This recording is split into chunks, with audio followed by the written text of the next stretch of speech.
I'm Tom Brookshire along with Wayne Walker. Wayne, you and I played in the stadium and against tough teams. You come in, you're 9-1. You're coming in against a team that's like 2-8, but Schottenheimer's team really is a better club than that, and their defense is very good. Well, they are. They're number 1 in the AFC in defense, and the 49ers number 2 in the NFC in offense. So there's your big matchup right there. Marty Schottenheimer, though, when he took over the ball club 2 weeks ago, wanted to do one thing: cut down on sacks and help his quarterback out. He's done that by establishing a running game, so I fully expect them to run the ball about 40 times today. All right, what about the cultural shock? The San Francisco 49ers, a glamour team, 9-1, a Super Bowl champions a couple of years ago. How about the old dressing room in this old ball yard that was built in 1931? Is that something to overcome? Well, it sure is. You know, it's kind of glum when you walk in here. That locker room's about the size of our broadcast booth up here. To get on the field, you have to walk down through a real dark tunnel and things like that. But Bill Walsh has told his team all week to prepare for that and prepare for the elements. He also wants to get a running game going today. He told us very early this week that he wants to get Roger Craig and Wendell Tyler involved in it immediately. You could see the coach on the sidelines. He was doing a little Rocky imitation earlier because he has not had his team play well against the Central Division of the AFC yet. They lost to Pittsburgh. They should have been beaten by Cincinnati a week ago. And as you know, this team right here is just primed for an upset. Wershing will kick off. And Davis and Biner, the rookie, will be waiting for the kick. And the ball slipped off the tee. It wasn't blown off. It just sort of oozed off. Oh, this is a tough field for any soccer-style kicker, too. It's a little mushy. It's going to get worse as the day goes on, and those guys come in with that left foot and plant it, and sometimes they have a problem. Here we go, the 11th ball game, and it will not be an easy one for either team. That's Biner at the 10. Biner, the rookie, gets a good break and gets out to the 32. Look out, the 49ers are saying fumble. And San Francisco has recovered a fumble, a turnover on the opening play. And as you people that have watched San Francisco football this year, they live on your mistakes and your turnovers. I think it was John Frank and Derek Harmon, and I think it was 24-year-old Derek Harmon who came up with that ball. Check it right here. Here's the kick by Wershing. And Biner, the starting fullback, makes a good, tough run. We'll see who makes the hit. Here it comes right in there. And it looked like it was Blanchard Montgomery, one of the linebackers who stripped it out, and Derek Harmon was there with the ball. Wow, before we've had a chance to set the lineups, Montana's throwing his first pass. He dumps it to Tyler. Tyler gets one block. Good defense, though. Tyler's thrown back at the 35-yard line, and the crowd comes to their feet. And this defense can do it to you. They got great linebackers, Tom. Perhaps the best unit in the National Football League. Offensively, Joe Montana, number 1 in all the numbers in passing, for all time, really, in 3 categories. Wendell Tyler wanting to run the ball a lot today. Roger Craig, one of the great receivers out of the backfield in football. Dwight Clark and Freddie Solomon, what do I say, 2 Pro Bowlers. Earl Cooper, then it's Billy Shields in for Paris. Ayers, Quillen, Cross, Fonhorst, they started the Pro Bowl in the Super Bowl in 81. This is Craig. Out over inside the 30 to the 29, Eddie Johnson making the tackle. And here's the club that Wayne Walker told you was first in the AFC. Reggie Camp, Golick at nose tackle, and Keith Baldwin at right end. Linebackers, 3 number 1 drafts here. Chip Banks, Eddie Johnson, who just made that tackle. Cousineau, you know what he is, number 1 out of Ohio State. And Clay Matthews has 7 sacks. Minifield, Dixon, Gross, and Rockins, inexperienced but good-looking athletes in that secondary. It's 3rd down and 9. Montana overthrowing Nehemiah at the 15-yard line. He just airmailed that one over, one of the fastest football players of all time. And what you just saw in this first series is indicative of what the Cleveland defense has done all season long. As we mentioned a couple times already, number 1 in their conference. But the thing that makes that so impressive is the fact that their offense hasn't controlled the ball. They've been out on the field a long time and still have the stats to be up there number 1. Wershing now is coming off 7 straight field goals that are good.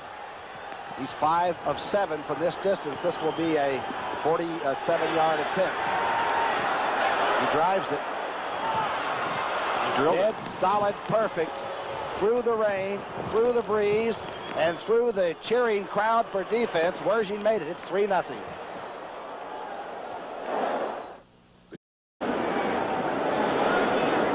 If you miss this field goal, you might think this is the opening kickoff of the ball game.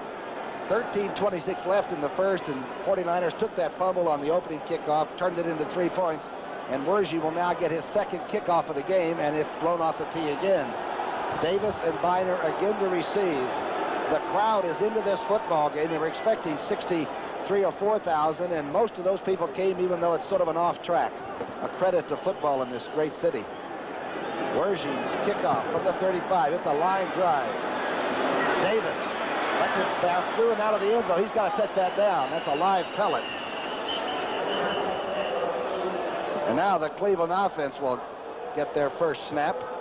McDonald, who's been sacked 44 times, but early they used to throw the ball about 40 some odd or 50 times a game. Now they run. Boyce Green over 100 yards rushing a week ago. Biner, the blocker at fullback.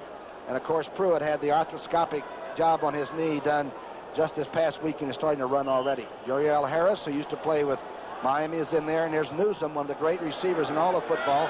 Deacon, Jackson, Babb, DeLamielleure, and Billy Contz is going to be tested at right tackle, the big Penn Stater. The motion man, strong side run by Boyce Green. Fumbles the football, but they're going to blow that one dead. Dwayne Board recovered what is going to be called back. Looked like a fumble. You'd almost think that Cleveland would be used to this. They fumbled twice now, and 2 times they've had the ball. They played in the driving rain last week in Buffalo, so they should be used to the wet stuff, but so far they haven't handled it very well. Keena Turner in there with a hand on the football and pulled it away. Boy, is he fast. Took the inside and got away with it. He was trying to be cut off there. As we said, the big right tackle, Cody Risen, went down in preseason. So the big fella Contz is really learning his trade, but this is a tough way to do it. McDonald, a left-hander, out in the flat. This is Boyce Green. Green with some yardage to the 30-yard line. Looks like enough for a first down. Jimmy Fonhorst made the tackle at that spot. Let's get the defense set for the 49ers. A 9-1 ball club. Stuckey, Tuiasosopo, and Dwayne Board. And as you know, that will change from play to play and really from series to series. Buns, Ellison, Jack Reynolds, and Keena Turner. Fonhorst in there for Reynolds pretty quickly now. Dwight Hicks, Eric Wright, Williamson, and Ronnie Lott now is back at safety, and Hicks is playing the left corner. That's a good secondary no matter how you scramble them up. If you've got those 4 on the field, that's a pretty good board. 1st and 10 for Cleveland. McDonald out of time and throws a slider that is caught at the 47. Number 80 comes up with it. Adams. The ball was sort of sinking on him, but he caught it. Willis Adams is basically a wide receiver who they line up in the tight end situation. You saw him in tight that time on Jack Reynolds originally. Reynolds back where he's supposed to be in the hook zone, but a good touch by McDonald fitted in there between the defenders. He always threw a very tight spiral. I'm talking about McDonald, the quarterback. It's a catchable pass. His problem has been he's on his back a lot of the time. Maybe throwing too often. Brennan and Harris, the outside receivers. McDonald, good set, out in the flat, and off the hands of Green. That may be a lateral. He better watch that one. Dwayne Board quickly over to make sure. If it was a lateral, he could have gained possession. Looking at Paul McDonald there, and he said that earlier in the year, as you mentioned, Tom, when they were throwing the ball, 40 times a game or so and airing it out downfield, that he couldn't get a feel for the game that way. And now that they've gone to more of a running and play action situation here in Cleveland, he's much more comfortable. Of course, last week in the first win for Schottenheimer's team, beating Buffalo, they got 150 some odd yards rushing, so the play action is much more effective. 2nd down and 10. You're looking at the USC man that took the Trojans to 2 Rose Bowl victories. 2nd down and 10. Inside handoff. That's Boyce Green. Green picks up 5.5 yards. Ronnie Lott sticks him at that point. Not only does the quarterback like the new running game, but the offensive linemen do too. You've got your veterans like Doug Deacon at tackle and DeLamielleure at guard, and they said that it's no fun in setting up the pass block 40 times in a game and getting your head beat on. Especially the second half when they know you're going to throw it. Yeah, they take the outside rushes at that point. A good offensive line, but they like to be able to run the football. It makes their job a lot easier. Babb is that big center. Harris and Brennan the outside receivers. Brennan has good speed. Ozzie Newsom is in the slot. Here's the handoff, fumbled by Biner, picked up by number 78. Tuiasosopo has it at the Cleveland 35.5. The second fumble of the ball game by Biner.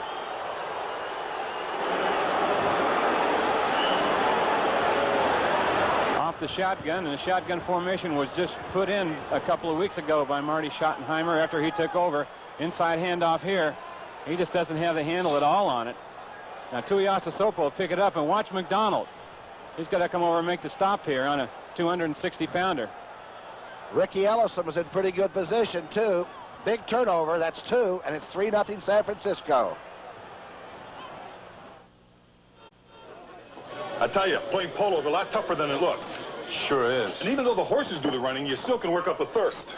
So after a chucker or two, we equestrians drink light beer from Miller. Yeah, light tastes great, and it's got a third less calories than the regular beer. And it's less filling. And that's important, because tomorrow we're going to try our hand at water polo. Yeah, I sure hope those horses can swim. Me too. Light beer from Miller. Everything you always wanted in a beer. And less. Marty Schottenheimer's third ball game as the head coach of the Cleveland Browns, former linebacker, and nice to see an LB in a head coaching position, right, Wayne? He's a nice man, too. I was really impressed with him the other day. Well, his tutor, of course, was Sam Rutigliano. He hated to have Sam leave, but if anybody was going to take over, Sam wanted him to do it. Out in the flat, number 33, Roger Craig. Let's go to New York City right now, and an update with Brent Musburger. Brent? Rookie, the Eagles strike first on the unbeaten Miami Dolphins. Ron Jaworski to his favorite receiver. The pass is a beauty. Mike Quick, 19 yards. It's now 7-0 Eagles. Back to Brookie. Okay, Brent, and that Eagle nickel defense against the pass might give a young quarterback, even a brilliant one like Marino, a lot of trouble. Well, they're well coached. They'll play a good game against Miami today defensively. 2 fumbles, both recovered by San Francisco. Cleveland hasn't had a chance really to get their engine warmed up. Montana on play action, a lot of time. Now he's going to run around. Montana's going to get out of bounds safely. Chased there by Cousineau. Marking at about the 32. Well, he wanted Earl Cooper deep off play action that time, and Cooper's bounced around pretty good coming off the line by the linebackers and then bumped once by a defensive back and really never got to the point where he got a pattern run. Boy, look at that on the right-hand column, that first against the pass in the AFC. Important thing against San Francisco a couple of years ago, but Schottenheimer told us that the 49ers run the ball so well right now, you got to be ready for both. Well, and he had a lot of respect for Roger Craig, didn't he? Said he thought he was the best all-purpose back in maybe the NFC. That's a broad statement. 3rd down and 6. Montana dumping it to Tyler, who catches it. Tyler gets inside the 25 to the 24. Randy Cross was out there in front of Tyler and almost got in his way as he was trying to catch it. Good hustle by number 51 Cross, so he got a couple of blocks. He kept a guy off Tyler initially, and then when the pass was completed, hustled downfield and got another one. Montana with 4 interceptions a week ago against Cincinnati, but his overall numbers in this league, he still is the all-time percentage leader in interceptions. 2.6 out of 100 throws are intercepted. That is fantastic. 1st and 10 for San Francisco. They lead 3-0. The play-action pass on 1st down. Montana drills it. It's caught inside the 15. Dwight Clark, tall and a good target. Playing a deep zone against the 49ers here, Cleveland is, and Clark will come off without anybody in front of him. He'll just run it down about 12, 13 yards and run a hook pattern. As he sees it's a deep zone, he puts it up right in between the linebackers and the defensive backs. And you see Eddie Johnson, the linebacker, come back, cannot get back there in time, and a lot of the receivers are wearing gloves today. Those black gloves they have on are scuba gloves, like they wear with the scuba gear. Scuba gear, huh? Yeah. He went high to get that, and he's a great receiver. 1st and 10 now. Wendell Tyler gets to the 10-yard line, gets hit very hard. Tyler, the 6th rusher in the NFC, having some year and not fumbling the ball, not turning it over. Also having a few words, it looks like, with the men in brown. Came into the game with 824 yards, and almost more impressive than that is the fact that he has a 5-yard average per carry. And only a few fumbles. In fact, the 49ers have only fumbled the football and lost it 7 times this season. It has a lot to do with that 9-1 record. 2nd down, and call it a long 7. Not much, just inside the 10 to the 9. That's Tyler. Well, that's good defense on the line of scrimmage. I think Golick and Baldwin, the big defensive end, made the stop up there. These guys are tough inside the 20-yard line, this Cleveland defense. Active linebackers, 3 first-rounders out of their 4-man linebacking crew. And Johnson, the fast one at about 215 out of Louisville, is a very, very fine football player. Yeah, they are class. Built on defense, and only a draft choice or two away, perhaps on the offensive side. The line of scrimmage will need some improvement. Here's a big play early in this game. 3rd down and 3 in the flat. That's Ring. Ring is tackled hard at the 9-yard line. Good defense. Eddie Johnson and others in on that tackle. Well, you see how they get to the ball. They drop back and help their defensive backs out. That linebacking crew does. And when the ball's dumped in front, they're on it like bees. And Wergin comes in.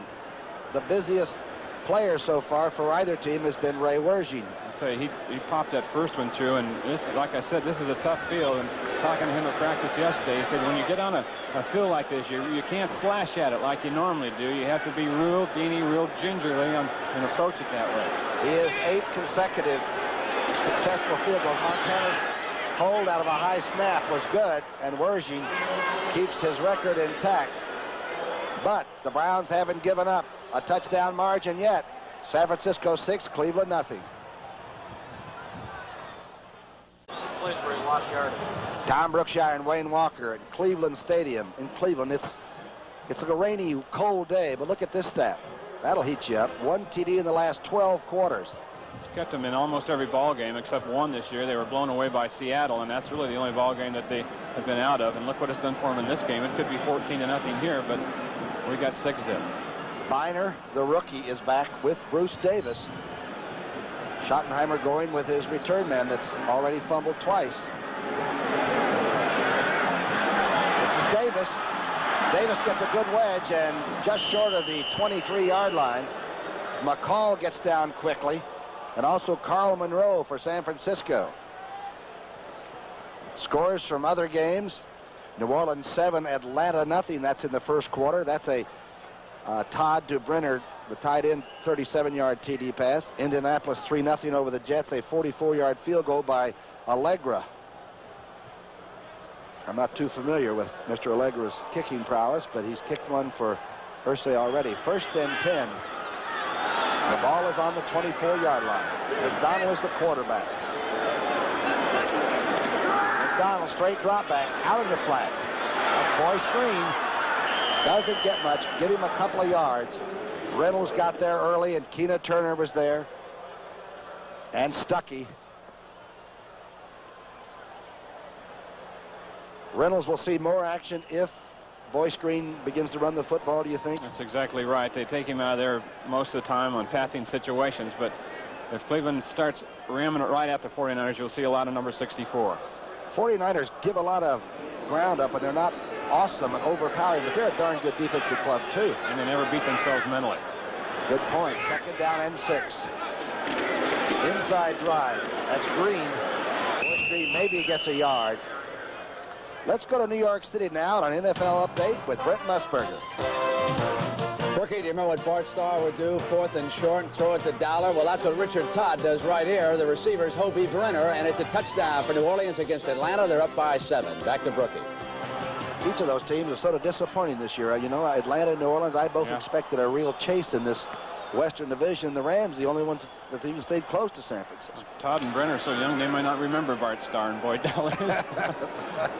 I almost wanted to say I didn't remember them either, but it's 3rd down and a 5 on the 29. McDonald has yet to sort of get the team started. Out of the shotgun, McDonald throws it. It's a completed pass at the 40 to Adams. Early Flags flag. are down, huh? Early flag and then a whistle. They wanted to stop play. And false start as we read the lips of Silva. False start. Does that mean the offensive lineman pulled the arm up? looks like it. Marty Schottenheimer said that the thing that relieved him of feeling so badly and guilty was when he was told that he could be the head coach of the Cleveland Browns, that Sam Rutigliano said, you've got to take it. It's the job you should have, and a change is just that. It's just a change. 3rd down. And call it 9.5 yards from the shotgun. McDonald pouring it in and underthrowing number 82. There's a flag down. Newsom could not possibly catch it. And the flag is down around the pass protection pocket. McDonald threw it a little early before Newsom made his break, and Dwight Hicks on the coverage was doing a good job. Freddie Silva's voice is knocked out for a while. It's declined, of course. Doug Deacon was detected of holding. And as anybody that's watched pro football for a while, if you can detect one play being holding and the other not being holding, you're better than I am. Doug Deacon, the 14-year veteran, they asked him around here, said, how do you think you'll be remembered when you retire? He says, I don't know how I'll be, but I'll probably be remembered as holding number 73. McLemore back to take the punt. Cox now has a funny way of dropping it. On a windy day, supposedly, he can control the drop better. But it also gives you about a half a step in which to block it. Right, watch how low it is when he makes contact. Snapper is Nicholas.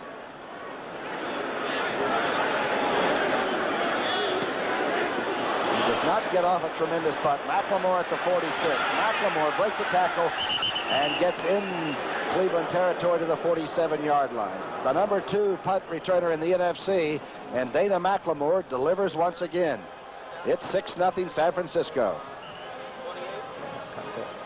On the road again, but San Francisco is an excellent road team, as you people know. They have 2 field goals by Werging. It's 5:28 left in this first quarter, and they've got the ball in Cleveland territory, but it is raining like gangbusters. The fake by Montana on first down, across the middle, complete. Looks like to Solomon to the 31-yard line. Freddie Solomon getting his first reception. And it's continuing to come down, not in sheets yet. But as it cools off later this afternoon and the winds come off Lake Erie, it'll be the big chill, all right. 1st and 10, a good pass. Montana to Freddie Solomon. You make a mistake against San Francisco, they bite you. 1st and 10, the ball's on the 30. Montana's changing this play. Now they're in a pro set. The 2 backs moved aside. Straight back. He's got Tyler out, but he's going deep. Number 86 has it at the 10-yard line. John Frank, the rookie, and gets to the 7-yard line. John Frank, of course, went to school down the road a ways in Columbus at Ohio State. Grew up in the Pittsburgh area and said that he grew up hating the Cleveland Browns. He said this is going to be a charged-up game emotionally for him today because he has never liked the Browns. Well, he got a chance to catch a ball on him here. His longest reception of the year as he ran an out pattern, and Montana had it right on the money. It's only his 6th catch of the year, and he picked up the audible by the veteran quarterback, which is pretty hard to do when you're down in there as a tight end. Montana is 7 of 8 for 54 yards. And yes, he is a cool one, isn't he? Inside drive play. Wendell Tyler follows the block of Craig, gets to the 5-yard line. Let's go to New York City and an NFL update with Brent Musburger. Brent, you got it. Brookie, we got one cooking down in the Orange Bowl now. The Eagles have had the ball twice and 2 touchdowns on the unbeaten Dolphins. Jaworski's 2nd touchdown pass. This one goes to Tony Woodruff, 13 yards. It's 14-0 and back to Brookie. I told you, ever take those Eagles down south and they get that warm weather, you know, they can explode like that. Right here it's cold, but we've got a tough ball game, and this defensive club for Cleveland so far has really kept the end zone free. Tyler getting outside and is knocked down at the 3-yard line. A saving tackle by Minifield, who's got some bad hamstrings right now anyway. Good support. It looked like Wendell was going to get around the corner, and Minifield, the cornerback, came up and made a good play. Check that one out. 13 touchdowns in the NFL. They've given up 4 via the return, but only 9 and 4.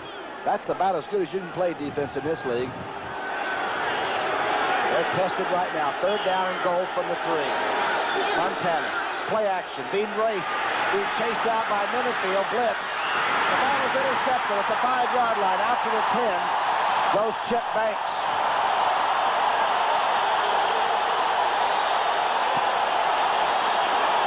The fans love that Cleveland defense, and I don't blame them.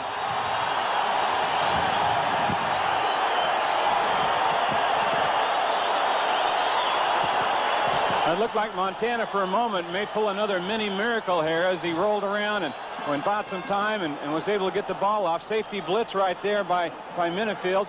Then pressure. Cooper is number 89, and he just doesn't have it. And Chip Banks, number 56, is there with it. And need we say more about the Cleveland defense? And they still haven't given up a touchdown, and we got 2:42 left in the first. It's 6-0. For you buffs and you historical types, the last 3 times these teams have played, Cleveland's won all 3, including a big loss in '81 when only 3 teams beat San Francisco on their way to the title, the Super Bowl. So this Cleveland team is loaded up on defense, and now the offense must score. It's a 1st and 10 out on the 10-yard line. McDonald is the quarterback. The drive series. This is Boyce Green. Maybe the 9.5 to 10-yard line. Hit hard there by Pillars. 49ers, they don't overpower you, but they do keep banging, and they play great team defense, and they swarm. Everybody that comes in an offensive team that looks at them, sees that defensive line, the Niners, and they're all right around 245, 250 pounds, and they think they can control them, but they never do. They never really blow them off the line of scrimmage like they think they can. Schottenheimer would like to change that big stat up there, 25th in rushing, obviously. Last week with 159 by Boyce Green, he tried to do that. But 2nd down and 10. Louis Kelcher is in playing defense. He takes up about 3 positions on the line of scrimmage. Short drop and throw, and off the hands of Duriel Harris.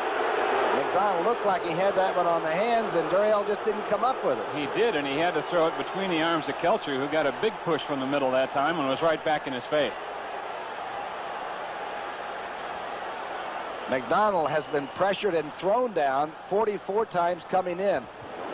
McDonald said it, when we talked to him the other day, I said, what is your strong point as a quarterback? He said, well, until this year, it was not throwing interceptions. He said, it's accuracy. If somebody gets open, I can get the ball to him.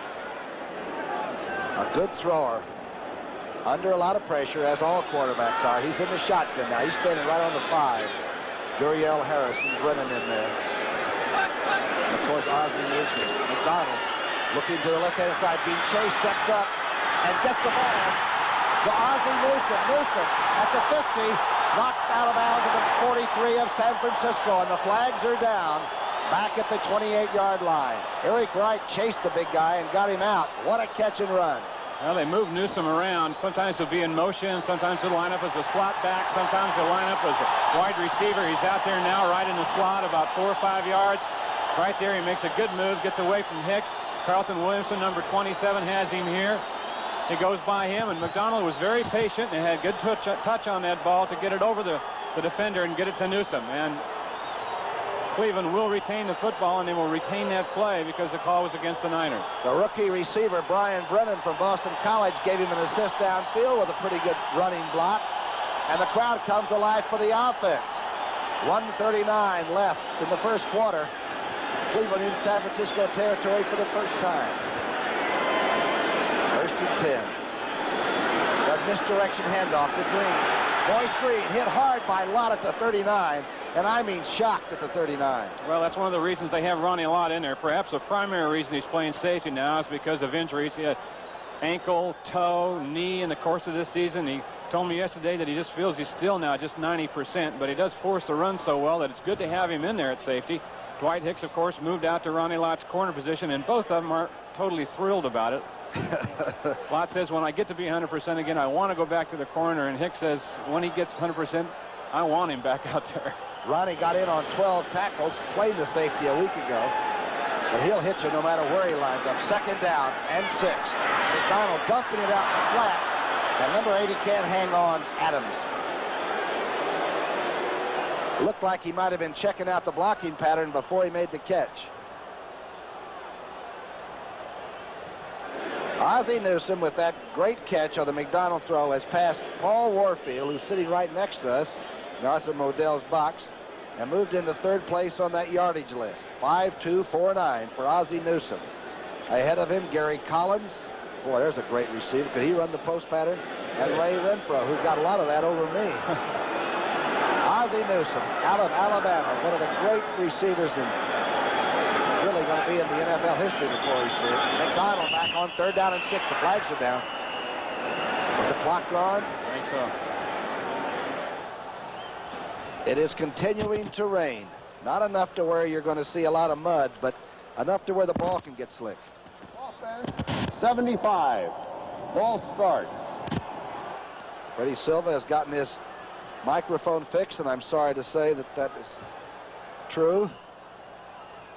False start again. 52 seconds left in the first. Cleveland having trouble getting an offense started, but under Schottenheimer, they're going to try to run it when they can. They got 3rd and 11 now. Back on the 44. Shotgun. McDonald, good throw. A diving catch short of the first down by Adams.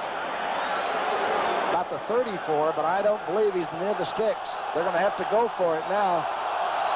Would you go for it, Wayne? Well, the fans want him to, that's for sure. I think I might take a chance on it with their defense. With a good Cleveland defense, I think he can go for it.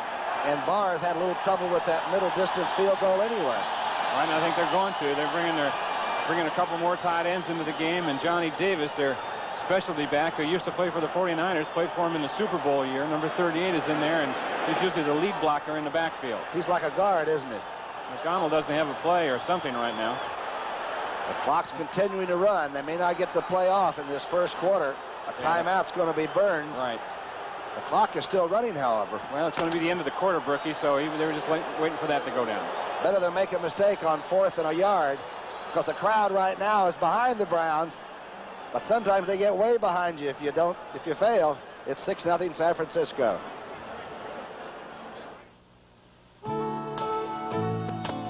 Ever noticed how much Ford LTD owners like their cars? A survey shows no other American-built car in its class has more completely satisfied owners than Ford LTD. So if you want satisfaction, ask the people who bought LTDs. Or ask the man in California who has over 700. He's easy to find. Just look for his driveway. Have you driven the best-built American cars? Have you driven a Ford lately? This camping trip was a good idea. Yeah, it sure is relaxing. Peaceful. Groovy. Kinda dark, though. Man, I'm getting thirsty. Yeah, let's have another light beer from Miller. Lights, less filling. Taste right! Taste right! What was that? The creature. What creature? Well, legend has it that a horrible thing stalked these woods. Oh, Mickey! And it comes out when the moon is full. What does this creature look like? It walks on 2 legs, but it isn't human. It's got big eyes that bulge out and... It's the creature! Hey, guys, where you going? Hey, guys, where are the marshmallows? Light beer from Miller. Everything you always wanted in a beer, and less. Come on, it's after us! Man, did you see that thing? Shut it!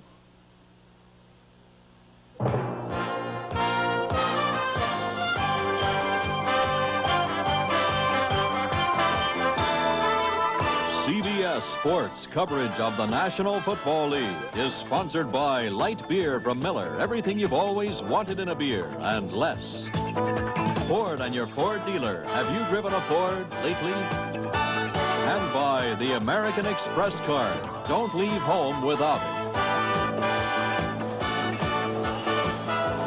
You're looking at the old ballpark that was put together here in 1931. They tried to get the Olympic Games that L.A. got in 34, and it's been a great place for football. We've got 4th and a yard on the 34 of San Francisco. 2 big backs in there, and it's play-action pass. McDonald going and underthrowing Ozzie Newsome, who was sticking out to the side. Ronnie Lott had him closely covered. Let's go to NFL now and get an update with Brent Musburger. Rookie John Riggins is not playing because of an injury, so Joe Theismann's gone to the air. Calvin Muhammad makes a sensational catch here. He later threw to Jeff Moore. Now they have run in, and they lead Detroit 14-0. Let's go back to Brookie. 14-0. Battles rage on all fronts today. Here, do you think that ball was just slipped out of his hand? Looks like it was. Huh? Either that or the fact that he thought perhaps Newsome was going to run a turn, but I think they were going for the 6, and it was just a bad throw. The ball was thrown away from Newsome, who didn't have much on Ronnie Lott, but he might have had a half a step, but he's about 6'4". 1st and 10 handoff. Wendell Tyler gets to the 40-yard line, or approximately there, before Hanford Dixon sticks him. This is a good-looking young Cleveland secondary, but they're young. Once in a while, they might take the play-action fakes. We'll see later on.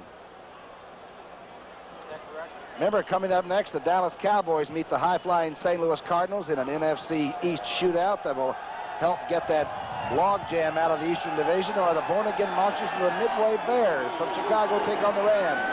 They're in a battle in that for a 6-4 wild card spot. Dallas and St. Louis are the Bears and the Rams next on CBS. Flags are down. Early seconds of the second quarter here at Cleveland Stadium.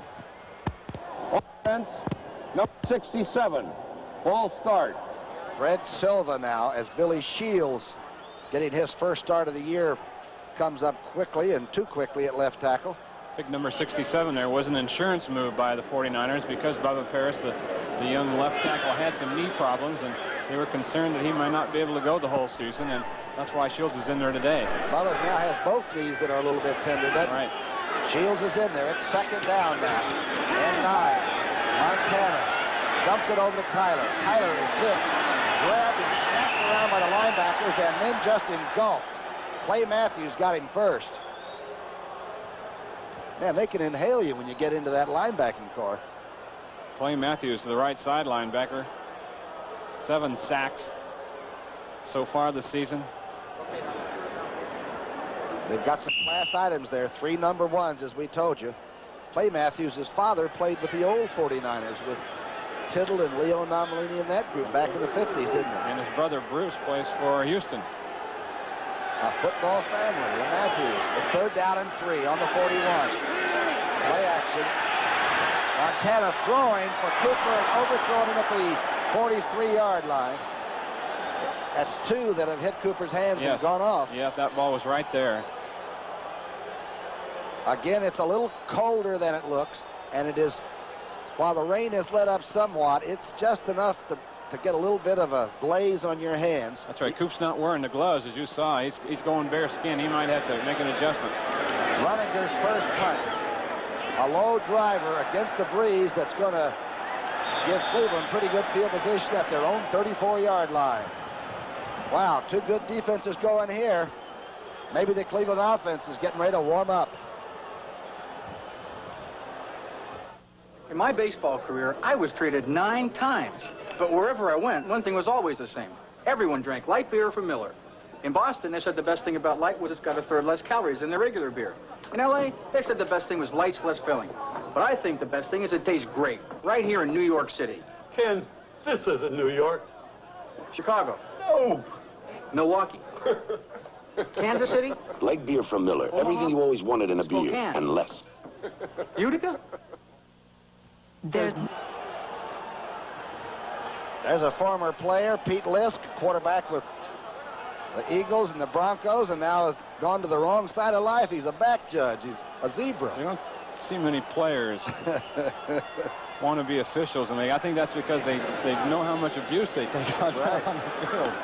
He's a good one, though, and he's moving up. They test him, and they have to do reports and go over films almost as difficult as the players have to get ready for a game. 1st and 10 now. McDonald handoff to Green. Boyce Green gets a hole this time out to the 39-yard line. Very short. He's 5'11", but he's 215 pounds. Some other scores. New Orleans 10-0 over Atlanta now. That's in the second period. Atlanta's offense has gone south. Philadelphia, with those 2 touchdowns that Brent showed you, 14-0 over Miami. Marino's not yet on the board. Buffalo 7, New England 0. Still looking for that first win of the year, the Bills, and we hope they get it soon. Cincinnati with a field goal lead over Pittsburgh. Bengals still think they can get close in this division. Inside handoff. Green over the 40, not by much. Good defense. Ronnie Lott coming up from safety, played it like a linebacker. Hacksaw Reynolds in there. Keena Turner also. Boyce Green last week 156 yards on 29 carries. As we take a peek there at Ronnie Lott. Is he the best tackling secondary man that you've seen for a while? He's the hardest hitting defensive back off scene. Remember that hit he made on Riggs from Atlanta in a game we did earlier this year? I think still is the best hit I've seen all season in the league. Yep, and he doesn't lay back. If he misses somebody, he hits them just as hard with his next attempt. It's third down and 3 on the 42. Motion man is Newsom. McDonald gets it. 5 for Green. It's intercepted by Keena Turner. Keena Turner gets it to the Cleveland 26-yard line. It bounced off Green's hands and into number 58. Second time it's happened in this game, once to the Niners when Earl Cooper deflected one off his hands into the hands of Chip Banks, the Cleveland linebacker. Same situation here. Straight drop back, number 30 Green out of the backfield. And we've had 5 or 6 balls that they should have been caught and put away, and most of them on the Cleveland side. Keena Turner's second interception of the year. 2 fumbles were turned into 2 field goals, and that's all San Francisco's got. The toss back to Craig. Craig being chased laterally and is run out of bounds at the 25. Al Gross, good defensive play by Cleveland. Sure was, because Earl Cooper had a pretty good job, a blocking job done on the outside linebacker Clay Matthews. Boy, we look back over the years at the Cleveland Browns defensive players. Some great ones. Remember Bob Gaines, the big tackle, and Walt Michaels, and Henry Houston. This is a new team, and they are bullish, and they are ornery. It's 2nd down and 9 on the 25. Montana out to Craig. Craig inside the 25 to the 20 to the 19-yard line. Bob Golick made the tackle from behind, and he's the nose tackle.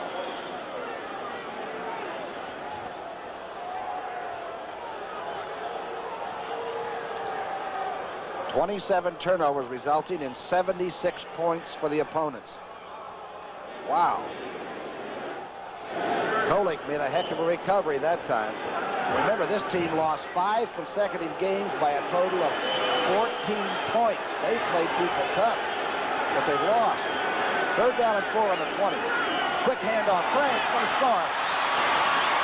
The quick handoff. They caught Cleveland in a nickel defense and busted it loose for a touchdown by the fullback. Just a great call from the 49er sideline. Only Craig's 3rd touchdown rushing. What a burst. Quillen and Cross and John Ayers in the middle that time. And Craig was untouched. They caught Cleveland thinking pass, didn't they? Sure did. And Craig has sprinter speed. Number 2-round draft a year ago out of Nebraska. What a selection. Wersching's extra point. It's good.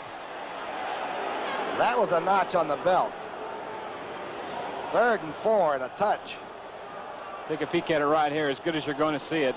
You know, it's just kind of like a draw play. It almost, in a way, Fred Quillen, the center, sent up like it was going to be a pass, and everybody took their pass rush up there, and then they just took them the way they wanted to go. And Craig took it the way he wanted to go. He took it all the way in the end zone for San Francisco.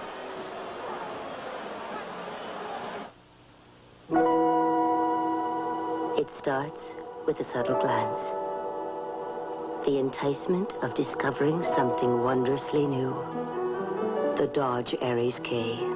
Sleek, new styling that will captivate you. Performance that will infatuate you.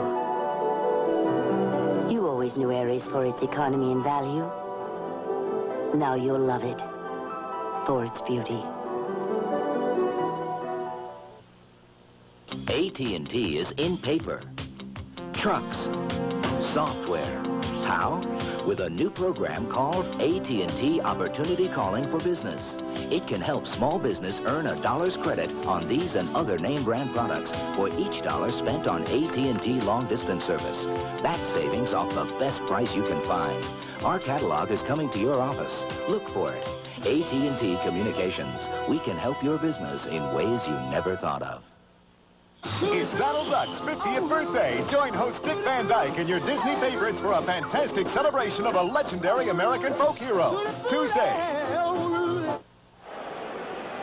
10:56 before halftime, and Mo Wersching's going to be worn out. This is his 4th kickoff, and we're not yet at half. A 20-yard bolt by Craig for a touchdown, and Wersching attempts to kick it off again. It's on the tee and stays. This is Davis at the 15. Davis to the 28-yard line. Ronnie Lott down under and makes a kickoff tackle.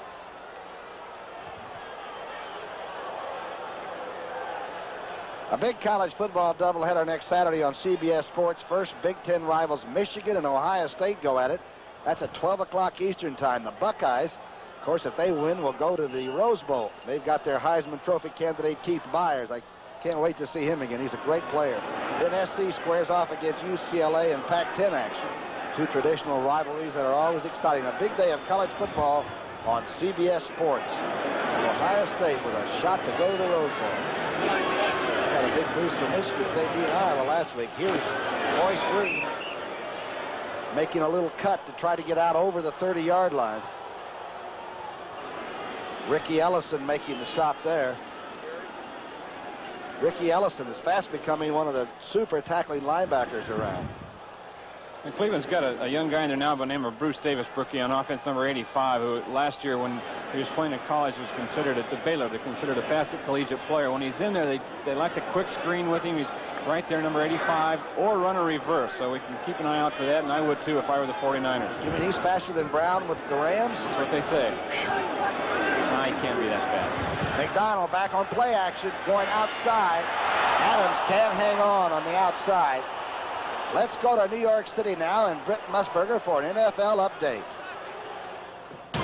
Brookie, can you stop Pete Johnson on 4th and 1? The Eagles come up against the big running back and they stuff him, and the Eagles still lead the Dolphins 14-0. Brookie, that's not like Don Shula. He usually kicks the field goal in that situation. Back to Tom. Boy, trying to get on the board. Can you imagine keeping Pete Johnson out of the end zone? The only other team I ever saw do that are the 49ers that are right here. A great Super Bowl goal line stand. Super Bowl 16. Silverdome.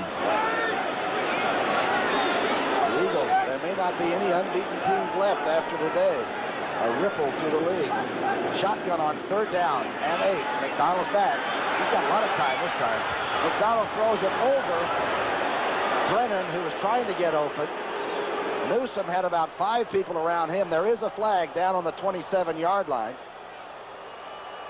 It's going to be called, I guess, against Cleveland. Doug Deacon detected once again.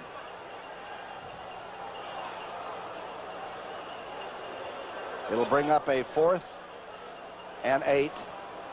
And Steve Cox with that strange drop. A very low drop. He rides the ball out. Sometimes the hang time is not quite as much as you'd like, but he can root it out of Arkansas. Nicholas is the snapper. And of course, McLemore, the return man.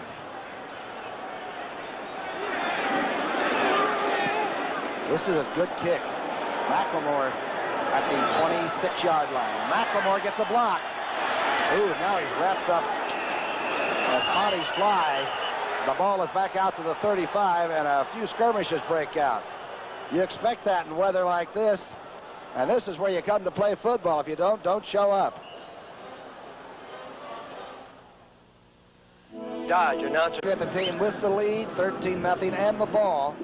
And remember, this offensive line that Montana works behind has protected him the best in the NFC. Only 16 sacks against number 16. That's really a good offensive unit, isn't it? You bet it is, and it also helps to have a guy that can move around like number 16 Cam back there. The rain is coming down. Make no mistake. It may look dry to you at home, but it's not. Wendell Tyler breaks a tackle and gets out over to the 42 with Cousineau hanging on. Tom Cousineau, the inside linebacker, number 50, who leads his team in tackles. Chip Banks, number 56, right there too. Now, Banks gets in a little bit too deep on the penetration and creates an open alley right there for Wendell Tyler. And Cousineau has to come over and make the stop. Banks did not play it very well. You see him, number 56. And of course, Tyler this year running harder, and he said with this off-season training with the weights is a much stronger runner. Craig battling to almost the 45-yard line. Keith Baldwin making some contact. Marty Schottenheimer told us the other day that he's really glad that they didn't play the 49ers on artificial turf because he thinks that Roger Craig is one of the good ones. And he said when he comes out of the backfield and catches the ball out in the flat on artificial turf, it scares you to death because one linebacker can't handle him. Of course, he came in with the leading 49er receiver with 44 catches. And we've already seen him run 20 yards for a touchdown. Can do it all. It's third and less than a yard on the 45. Play action. Montana going for it. He has an open receiver, Solomon. Solomon is hit hard at the 33, but holds on somehow. Rockins hits number 88, and Joe didn't even see the completion. Solomon put a great move on number 47, Larry Brazil. Check it right here. Solomon be right of the screen. He'll take it towards the corner and then bring it back inside. Sorry you couldn't see the move, but you'll see the result. And he had Brazil number 47 all turned around. And Montana had somebody hanging right on his right arm when he fired that one off.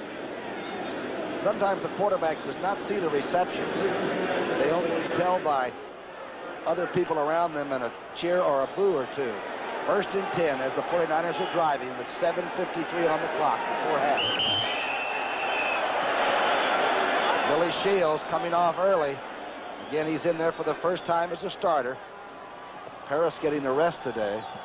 Shields is a 10-year veteran who was a starter and an all-pro for the San Diego Chargers. Got into a contract squabble with them this year. They wanted to send him to Minnesota. He wouldn't go, and finally worked out a deal so he could come to San Francisco as a backup. That's what they call that San Diego connection that McVay's got. Everybody at San Diego has problems, I guess, because they end up playing for San Francisco if they're good enough. First down and 15, out in the flat. Craig, well defense to the 45. Clay Matthews forced him out there. Good, smart defensive play. I was impressed with young Matthews when we were sitting and talking with him. He's a no-nonsense type. Made a good play on number 33, you see right there. Not easy to do, and it puts a lot of pressure on outside linebackers when you have to be out in the flat with those guys one-on-one. And they've got a couple ways to go on. Golick and Cousineau, of course, two starters there, came from right in this area. They used to wrestle each other in high school wrestling matches. Now they play together. First down and 12. Montana with a lot of time. Oh, good catch. The flags are down. Earl Cooper made a good catch this time. They'll spot it maybe at the 26, but there is a flag down. Holding San Francisco.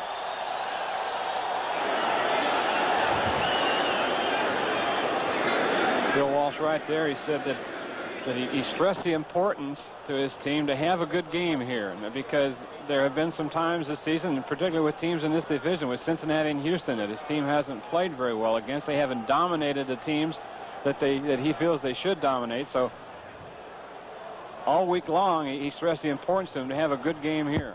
Keith Farnhorst was detected, the big all-pro right tackle. Remember, this is the same offensive line that started the Super Bowl 16, except for, of course, Bubba Paris wasn't there, and Audick used to be the starter, and he's been traded away. So this bunch is intact, and they're good. Right now, it's second down and 22, however. The second draw, it's a lead draw to Tyler, stopped at the 45. Chip Banks making a good tackle. Banks back there with an arm, and then Eddie Johnson, number 51, with the closer on that one. Tom, you mentioned the offensive line of the 49ers and the fact that Montana has been sacked second to the fewest times in the NFL. Part of the reason is that the 49ers pick up their men much earlier than most teams. Most teams will take a step back or two on pass protection and block. The 49ers like to get them early. Good idea. Then your quarterback has a little buffer space there between the bad people and the good people. Montana back on third down and 21. This is to Craig. Spins up the middle, gets to probably the 27-yard line. Short of the first down, but back into field goal range. Man, he is fast for a fella that runs hard. He was a hurdler in his earlier days, Roger Craig, and his hero was Ronaldo Nehemiah. That's a good one to look up to. Yeah. Or down the track at. Wersching's kick will be from the 35.5, so it's a 45.5-yard field goal. Montana's hold is down. Wersching, good looking kick. Oh, hit the left upright and bounced away. But wait, there is a flag down. Cleveland was offsides. Cleveland was offsides. It will make a shorter field goal attempt. Another one by Wersching. He hit the upright.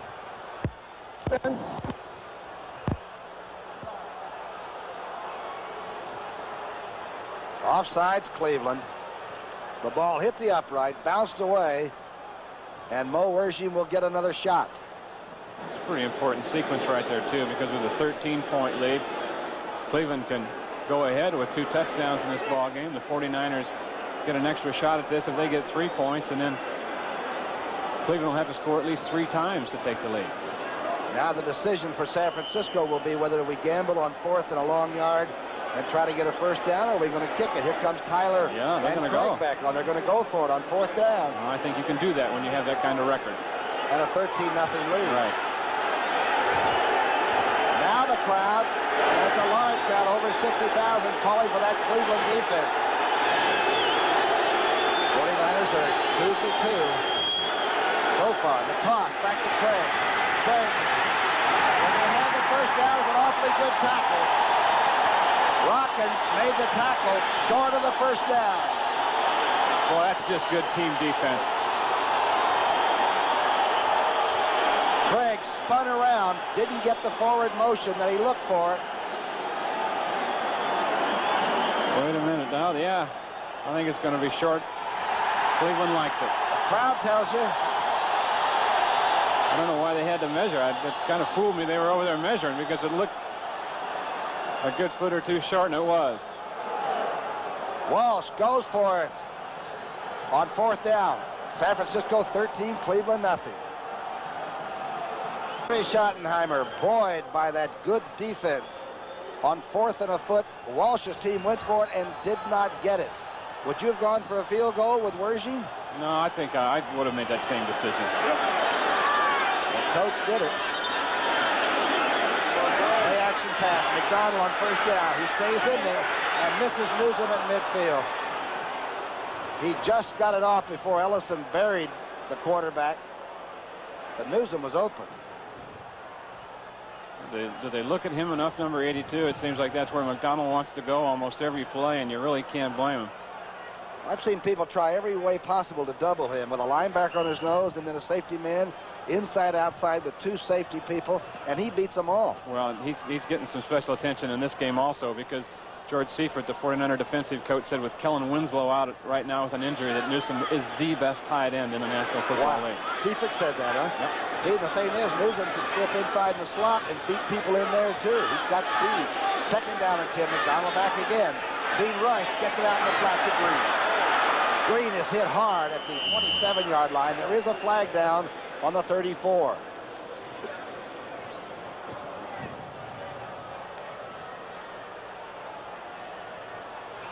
Pushing from the offensive side. Looked like they must have run a pick play downfield with one of the receivers blasting through a defender. Silva's crew has been very active. They have, but they've been fast about it.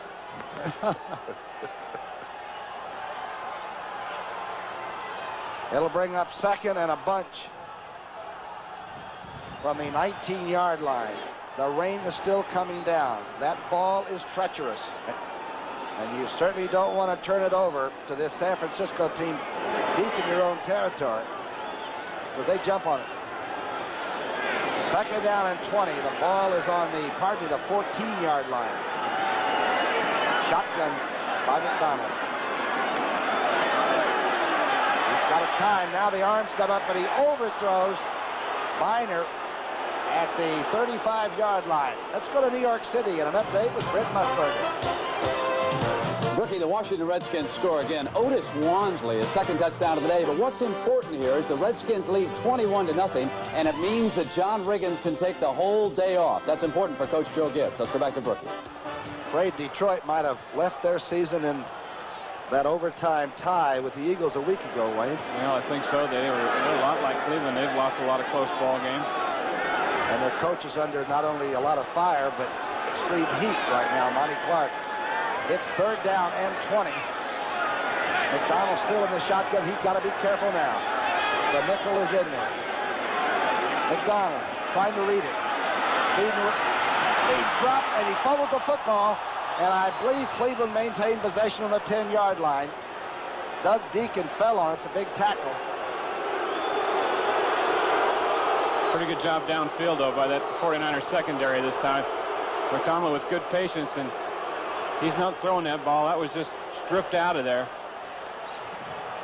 I believe Stuckey might have stripped him from behind as that pocket just collapsed around the southpaw quarterback for Cleveland. Looks like that's who it was, number 79, Jim Stuckey. Cox back in his end zone. Those fans there are so close they can almost reach out and touch him. Cox with that low release to kick from on the punt. Nicholas, the snapper. Long snapping. The rush was on, but they didn't get it. Cox got off the kick. McLemore at the 47, hit high and knocked back to midfield. Crowd likes that. There's some Cleveland Brown football. Biner. Biner's down there. Oh, that's the problem with not having anybody back there talking to you when you're a punt returner, not telling you when to fair catch and when not to, because you can catch one like that. There's a time in life for the young to say, I want something else. You think they don't play tough football? Watch what Cox has happened to him after the punt. Yeah, when you throw your punch, keep your guard up, because he's going to get it right here from Ron Ferrari. That's the punter being drilled by Ferrari. On the far side, Adams, the young receiver for Cleveland, had his shirt torn off. They were all calling for penalties, but it was all done in the name of justice. That's rough football. Special team play, very important. 1st and 10 now. For San Francisco, they lead 13-0. 4:44 before halftime. All fours. Drilled in the flat. Craig somehow holds on to it. And Eddie Johnson makes a tremendous tackle, number 51. You could hear the hit, and Eddie Johnson is a fleet inside linebacker, 6'1", 215 pounds, from Louisville. Had a chance to play last year when Dick Ambrose, a longtime veteran here with the Browns, was hurt. He's not a good athlete. He long jumped 23 feet, and he can triple jump 45 feet. And there's a guy playing linebacker. Boy, that's the kind of athlete you want on your squad. Schottenheimer has him here. Wendell Tyler on the sweep to the left. No, loses a half yard. Eddie Johnson again. Fired up Cleveland defense, and the people that have come on really a very cold day here in Ohio, and it's wet, and they love this good defense. You're looking at him as he comes off. You're a warrior on that Brown defense today. You're facing one of the smoothest, most sophisticated offenses to come down the pike in a few years. They're better than they were in '81 in every department, except maybe consistency on defense. That's what Coach Walsh said. Man in motion is Tyler. Montana goes to his third receiver and misses Dwight Clark at the 37-yard line. And he was covered very well by Brazile. Brazile got a start last week in the Buffalo game when Minifield was out with a hamstring and did a sensational job on coverage. And watch him right here with Dwight Clark. Not an easy thing. This is Clark's situation. Bump and run. Hand in a face mask. Now stay with him. And he's right there. Got a hand on the ball. Runinger's punt's on the way, and young Brian Brennan takes it at the 7-yard line and then gets out of bounds at about the 12-yard line. But the Cleveland defense has suddenly put some life into this football game. They stopped San Francisco on 4th and a foot, and now they make them turn the ball over with 3:12 left before halftime. This Brennan has speed. He caught Doug Flutie's passes until he graduated and was sent on his way to professional ball. Flag is down now. They're discussing this. Cleveland looks like they have the option. They'll make Runinger kick it from a deeper position. That was quite a move. Offense. Ineligible man downfield. Re-kick, 4th down. One of the great rules that was put in a couple of years ago that has slowed down professional football at times to a gasp. Runinger will now punt from about his own 35-yard line. And young Brennan is now standing at about his own 20.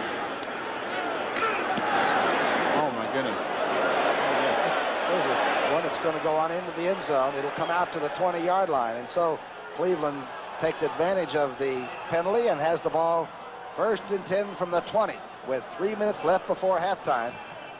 It's 13-0 San Francisco. For 1985. Just to let you know how it is here in Cleveland, 37 degrees, 92% humidity, which makes it pretty damp. 15 miles an hour and a 50% chance of snow, and the chill factor is now down to 19. Not unbearable, not unrealistic. Just makes you want to sort of strap on a uniform and hit a little bit. No, it doesn't. It doesn't. It's a lie. First and 10 on the 20. McDonald's offense stifled most of the afternoon. Drop passes, one of the things, and a good San Francisco pass rush, another. Green for a yard and a half. And the crowd doesn't like it. You know what was the worst thing about playing on days like this was getting stepped on out there. Especially on a grass field. Now it's a little wet. Everybody's wearing cleats that are a little bit longer than normal. And you'll just be standing in the huddle, and one of your own guys that come, one of those big 260-pound linemen that come up and step right on your foot as they come into the defensive huddle, and you'd be hopping around like a rooster for 10 minutes out there. I didn't mind the other guy stepping on me, but when your own players would step on you, it really irritated you for some reason. Second down and 9 on the 21. 2:22 before halftime. The misdirection play to Boyce Green. Green shelled at the 21.5-yard line, and the crowd again is vocal. Jim Fahnhorst up quickly. Fahnhorst stepped right in and made a good hit in the hole that time. Mike Pruitt, one of the all-time great rushers in Cleveland history, had his knee worked on this past week. Arthroscopically, he will be jogging very soon. He already is a little bit. But right now, San Francisco's got the buckle on him. It's 13-0. Hey, Eric, I told you it was a left hand. This is Eric Wright and Keena Turner of the San Francisco 49ers. As United Way volunteers, they've visited many United Way agencies that serve so many people of diverse backgrounds in San Francisco. But perhaps the most unique program was this Tai Chi class for senior citizens at the United Way Community Center. Keena Turner, we're from the 49ers. 49er? You could join the Tai Chi class. Being open to any invitation, these 49ers joined right in at this program that serves to keep senior citizens in good physical condition. And when the request was for 2 volunteers to teach some children to fly kites, well, they were on their way. The guys who will volunteer for fly kites. As United Way volunteers, they've learned that when you give love, it comes back to you many-fold. United Way, thanks to you, it works for all of us. A lot of ghosts running around in this old ballpark. Jimmy Brown and Otto Graham. Guys like Gatsky and Abe Gibron. One of the great names that I always used to like was Dante Lavelli. Oh, boy, what a great player, a Hall of Famer. Yeah. Lavelli, McSpeedy. And, of course, Paul Brown before he moved to the other city in Ohio, Cincinnati. Shotgun on 3rd down and 7. The 49ers are good on 3rd down defense. Not this time. There's your little man. There's Bruce Davis flying for a catch for a 1st down out to the 31. Well, Berge, I think they call him the fastest collegiate player last year because Ron Brown was not playing last year. He was getting ready for the Olympics. So maybe you were saying he wasn't in college or something. 1st and 10. 1:37 on the clock. One of the few offensive cheers brought up was that one. This is Biner, pulled down at the 37-yard line by Keena Turner, and the flags were down early. Holding Cleveland. If you were going to draft now for the Cleveland Browns, would you be thinking big offensive tackle? Defense, offside. 68, offense. Holding, offset. Robert Jackson was holding, and the defense that was offside, I couldn't quite get it to break up on the microphone there.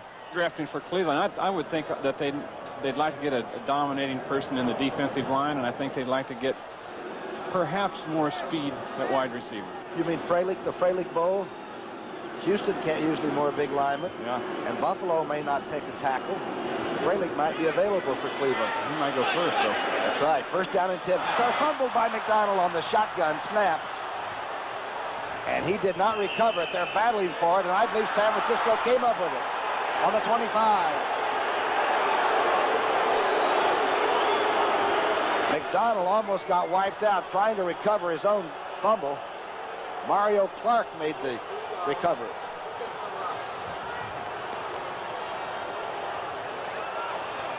Check it right here out of the shotgun now. As we said, they just put the shotgun into their offense a couple of weeks ago. McDonald not too familiar with it, trying to peek downfield and look at what's happening with that defensive secondary, and I think he took his eyes off the ball as he was catching it. Watch right here.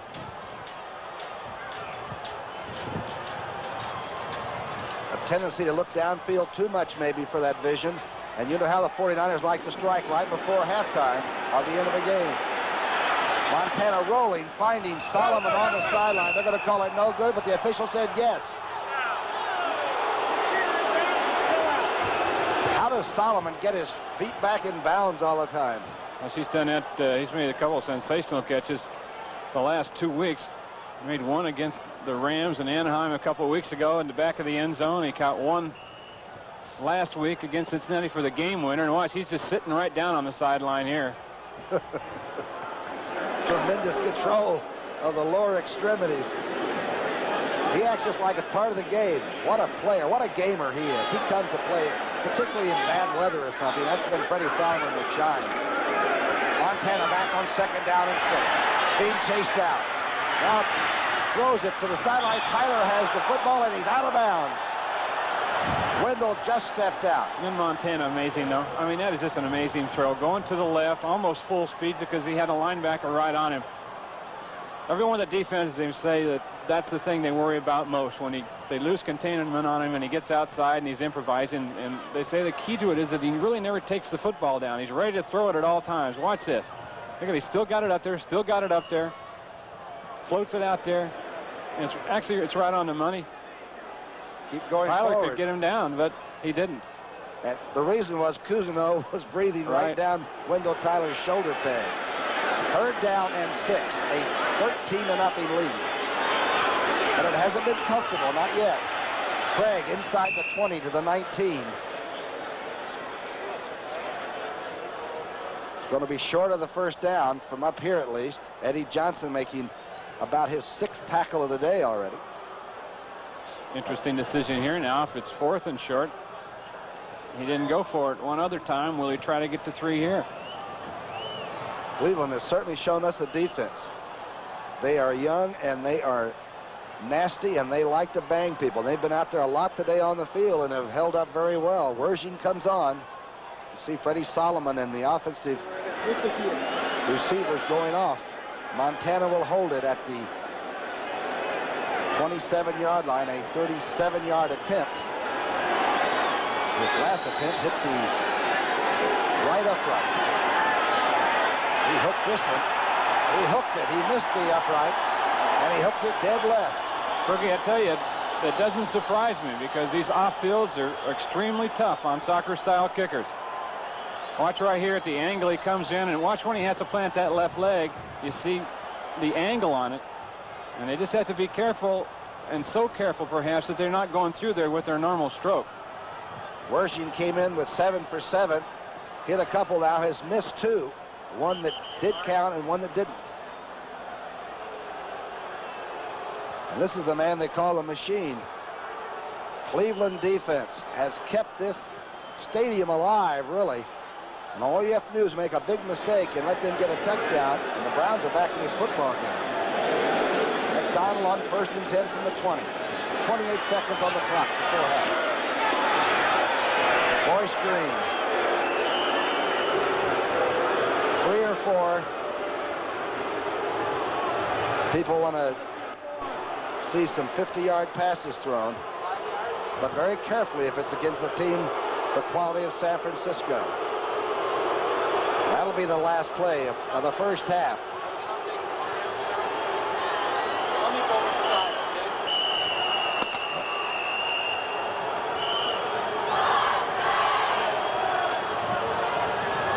Okay, 13-0. We saw the 49ers take advantage very quickly of the first 2 bobbles.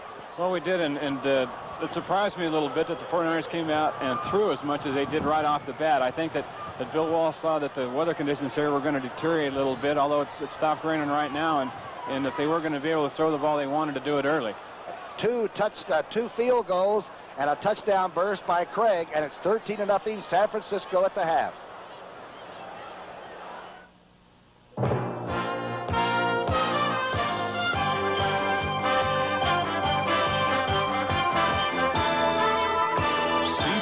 Sports coverage of the National Football League is sponsored by Ram Tough Trucks and revolutionary new cars, Dodge and American Revolution.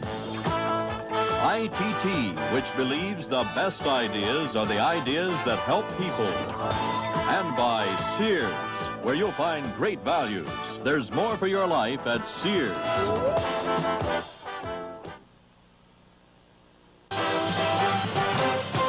Irv, the 49ers are driving toward that home field advantage in the NFC playoffs. There it is, shutting out the Browns at the end of the half. How about Pittsburgh and Cincinnati? Nasty weather, tough defensive game. Steelers with a 10-point lead at the half. Here's the story of the day. The Eagles leading the Dolphins. It's 14-7, only at the half. Dan Marino's got a lot of time, but I'll tell you, Ron Jaworski went to his favorite target earlier. The guy you call the Eagles' quick six. Here he is, Mike Quick, on a 19-yard touchdown pass right to the flag. How about this pass to Tony Woodruff? What are the Eagles trying to do? Because they want to work inside in the seams on this zone. They hit a quick post here for a touchdown. Something you do not see, especially this year. Dan Marino back. He's got protection. Mark Clayton breaks free. He's got him, and he drops a sure touchdown pass. Marino couldn't believe it. And then the Dolphins couldn't believe this. 4th and 1 at the goal line, and Pete Johnson is stuffed. Don Shula's said, wait a minute. Things aren't supposed to be going that way. We're 10-0. Boy, when he wants to come back, he always does it through the air, though, Brent. This time, Marino to Tony Nathan. Touchdown pass number 30. Unbelievable. No other quarterback in the league has even got 20. It's 14-7, a long half to go there. Indianapolis and the Jets, it's pouring over in the Meadowlands. 6-2, the Colts with the lead there. Buffalo and New England, they've gone to the half now, and the Patriots have a field goal up 10-7. New Orleans and Atlanta, they are tied in the second quarter. Houston over Kansas City by 4 points in the second quarter. Minnesota and Green Bay, they are tied. Oh, I checked that. The Packers have just gone ahead. And how about this one? The Packers have just added the extra point, and now it is 17-10. Detroit and Washington, the Redskins 21-0 over the Lions. They are in the second quarter of that action. Do you remember now what happened when the Hogs showed up? Some of the fans at RFK Stadium. And Joe Theismann doesn't have Big John Riggins going long, and it's Muhammad with a great catch. Well, I tell you, he has great speed and stretches any defensive club. But this time, Theismann goes back again, but he works out of his backfield. Number 30, Jeff Moore, he goes in for a 7-yard touchdown pass. And Big John Riggins now, with that huge lead, will be able to take the rest of the afternoon off. Otis Wansley has scored twice for the Redskins. There's his second touchdown today, and so Riggins is going to get a much-deserved rest. Last week, do you remember the game between Miami and the Jets? The Jets were ahead. They were in the third quarter. Dan Marino was set back in the shotgun. He wanted Nat Moore. He had him. Now, Nat Moore, up in the air, gets spun around like a helicopter, and I asked him in practice how he held on. And once I got in the air, I knew I had the first guy beat where I would land softly, and then in comes another defensive back, and he just hit me, and I started spinning. And the whole time I was spinning, the only thing I could remember to do was to tuck my chin on my chest so that regardless of how I land, I wouldn't land on my neck and hold on to the football. I didn't want to lose the football again. And we'll continue right after these messages from your local stations. Hi, everyone. Welcome back to Cleveland Stadium, where it's 13-0 San Francisco. I'm Tom Brookshire, the spy who came in from the cold. Next to me, Wayne Walker. Wayne, first two things out of you fumble the opening kickoff, Wershing gets bang a field goal. Then you fumble the first snap, another Wershing field goal, then the touchdown burst. Is this game over? No, I don't think it is at all. This is the kind of game we expected, though, a low scoring when you get into a situation like this with a bad field, bad turf, and the wind and rain and things like that. Here's the only 49er touchdown. It made it 13-0. They were in a nickel defense, Cleveland was, expecting a pass. And look at that, no one up the middle. Blocks by Ayers and Quill in the center and Randy Cross and Roger Craig untouched into the end zone. So, no, you know, I don't think the game's over with. You've been around long enough, Tom, as I have to know that in a situation like this, when the field's like this and this kind of elements, that the game is usually decided by a big defensive play.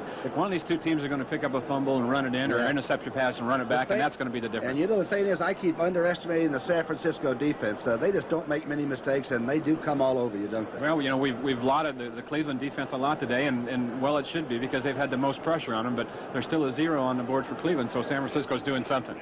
All right, here's some of the halftime stats now. We'll look at them, and again, sometimes they mean things and sometimes they don't. You can see, though, they haven't given up much. The Cleveland side over there, they've got 22 yards rushing and 89 passing total. Yeah, turnovers is the difference in this game right here. You see 4 for Cleveland, 1 for San Francisco. That's 15 on the year for the 49ers, and Montana's only thrown 7 interceptions all season. 4 of them came in last week's game, so he's got a clean board today. Okay, it's going to get colder, so we're going to play tough defense up here in the booth, too. The 49ers are coming back out. It's 13-0 Cleveland, San Francisco.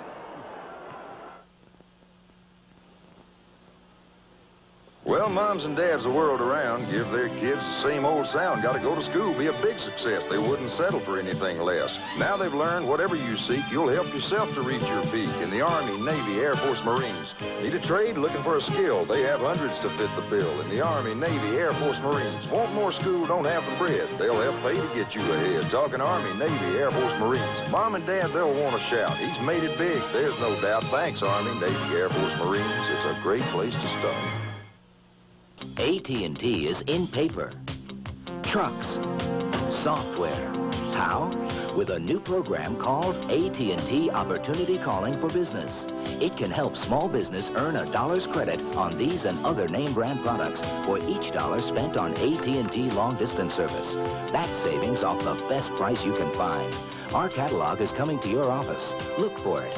AT&T Communications. We can help your business in ways you never thought of. Okay, you guys go along. Lenny, fake it the Pinto, button up at the Subaru, and I'll hit you with a bullet. You got it? You got it. Yeah! Hike. Watch him, watch him! 2 Mississippi. Where you going? Over there. The new Subaru sedan is so much larger and more luxurious, you probably won't recognize it. But don't let its good looks fool you. It's still inexpensive and built to stay that way. The numbers on Montana on an off day, 14 of 19 for 109 yards. Control, and poise. What a draft choice. Second round draft. How would you like to have a couple of second rounds like him around? Yeah, that's true. And he's just so careful with it. And when we talked to Marty Schottenheimer about the San Francisco offense, he said that Montana's been around Bill Walsh and in this offense so long that he knows now where everyone is on the field. He knows who's supposed to be open and where they're supposed to be. Remember what you said the other day, too, that he doesn't look too long for the hot receiver before he goes to number 2 or number 3. Well, that's how he said he avoids interceptions. He doesn't wait too long for the primary receiver to come open before he gets off him and starts looking for other people. You saw the numbers on Young McDonald, but these are the important numbers. Fumble on the kickoff, fumble on the first play, field goal, interception led to the TD, and, of course, a missed field goal. And San Francisco had a chance to really nail it on Schottenheimer's team when they missed on 4th and a foot deep in Cleveland territory. But the Cleveland defense, I'll tell you one thing, they don't back off. And when the shadows get long, they seem to get bigger. Monroe and Derek Harmon waiting for the kickoff, and Cox is kicking off. He's the young man that kicked a 60-yard field goal this year, and they said it would have been good from 68 yards. Here's his kickoff, which is high and a little bit short. Carl Monroe at the 10. Monroe gets out, gets a good block.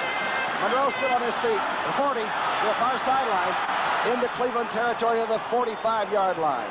A good return by Carl Monroe.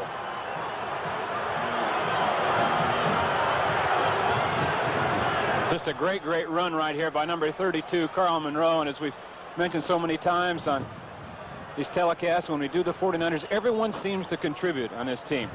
Look at this. He's weaving his way through there, getting a block. Cuts it back. And that's good special teams. He's averaging over 20 yards a return along the 44. Wendell Tyler straight ahead on a straight buck on the handoff. Gets a first down and down to the Cleveland 31.5. And some of the people aren't back with their hot dogs yet. And I don't think that the Cleveland defense was settled. Watch the surge right here by that white offensive line.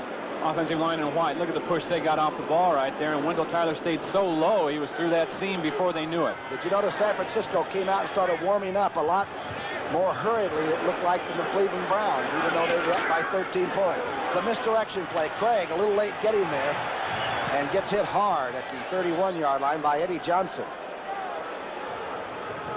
Johnson in, Cousineau in on the hit. There's Tom Cousineau in his 3rd year now out of Ohio State. He played a couple years in Canada. He was a #1 draft choice, number 50 of Buffalo. When he came back down from Canada, Cleveland traded for him. Look at him play off the block by Earl Cooper, and with Johnson get in on the hit. They said he is the best defensive player in Canada in over 10 years, a decade up there. What a reputation to leave behind you. Straight handoff. Wendell Tyler. Tyler looks like enough for a first down to about the 22.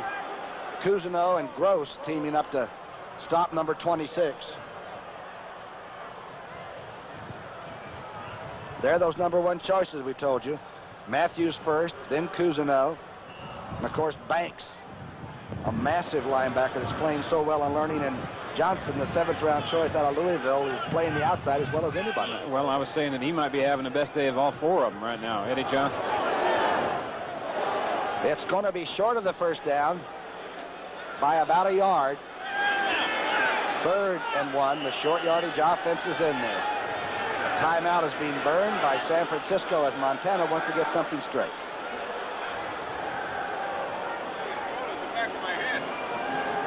There's Kavanaugh on the left there in the parka with the baseball cap on. That's, of course, Bill Walsh standing straight away talking to the quarterback.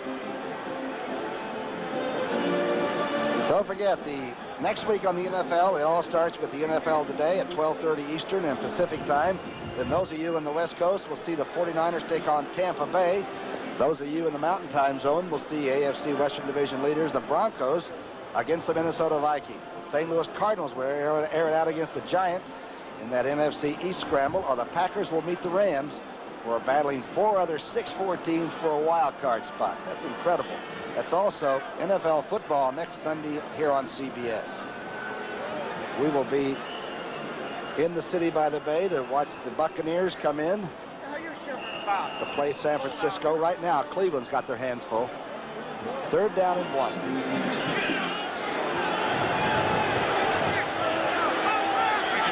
They missed on 4th and less than this earlier in the game, the 2nd quarter.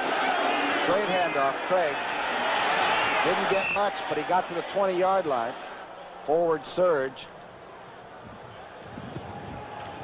Billy Shields has been in at left tackle. Paris's knees are bothering him, That's right? exactly where they went, over the left side. John Ayers, the left guard, and big Billy Shields over there, cleared the way, straight ahead blocking, nothing fancy. And just enough for the first down.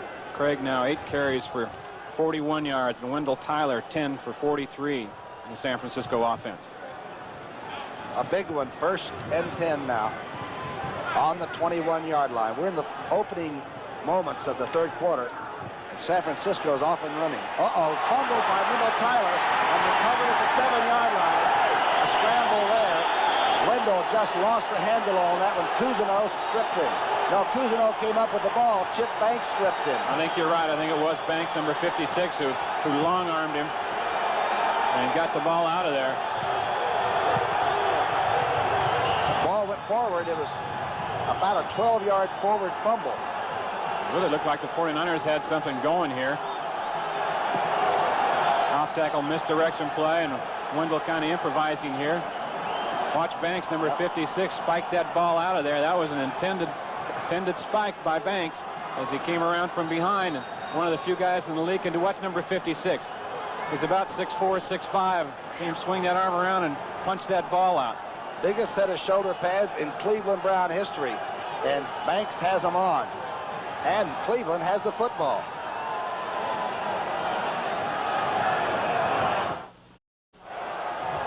Former linebacker Marty Schottenheimer, the head coach of the Cleveland Browns, happy with that turnover. Remember, this defense is facing Bill Walsh's team, has only been given up an average of 253 yards, total yards, a game. This Cleveland bunch, they are tough on D. McDonald with the ball deep in his own territory. The ball is on the 6-yard line, 1st and 10. The lone back is Boyce Green. He gets the handoff and gets a wedge out over the 10-yard line. Good hole off the left side that time. Pillar's making the stop, and Ronnie Lott. The wind is gusting. The ball is going to leave the quarterback's hand now and maybe get off course. Everybody keeping an eye out that's up in those stands. I guarantee you over Lake Erie, they're waiting for that big chill to blow in from Detroit. That flag is moving briskly up there. And the goalposts are even swaying as the winds of Lake Erie come on. Green running into a lot of trouble at the 13-yard line. Keena Turner was first.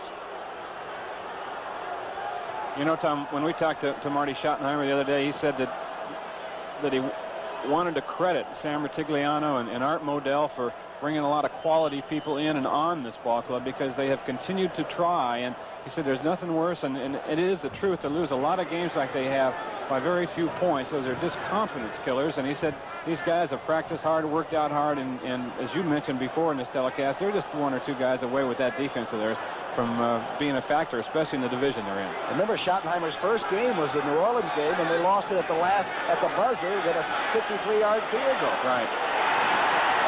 Fumble. Green fumbled the ball. He took a pass from McDonald and then coughed it up. There's a flag on the field. Buns caused the fumble. I think they'll pick the flags up because I think it was holding on Cleveland. McDonald made a good read and dropped it to his tailback. Oh, 57. Offense, holding, replay, third down. I think he called 57 offsides, if I read his lips correctly, on the 49ers, so it was offsetting penalties. Offsetting penalties benefits the Cleveland Browns. Boyce Green coughing up. Fumble. But it's no good. They'll play it again. So it will be 3rd and 3.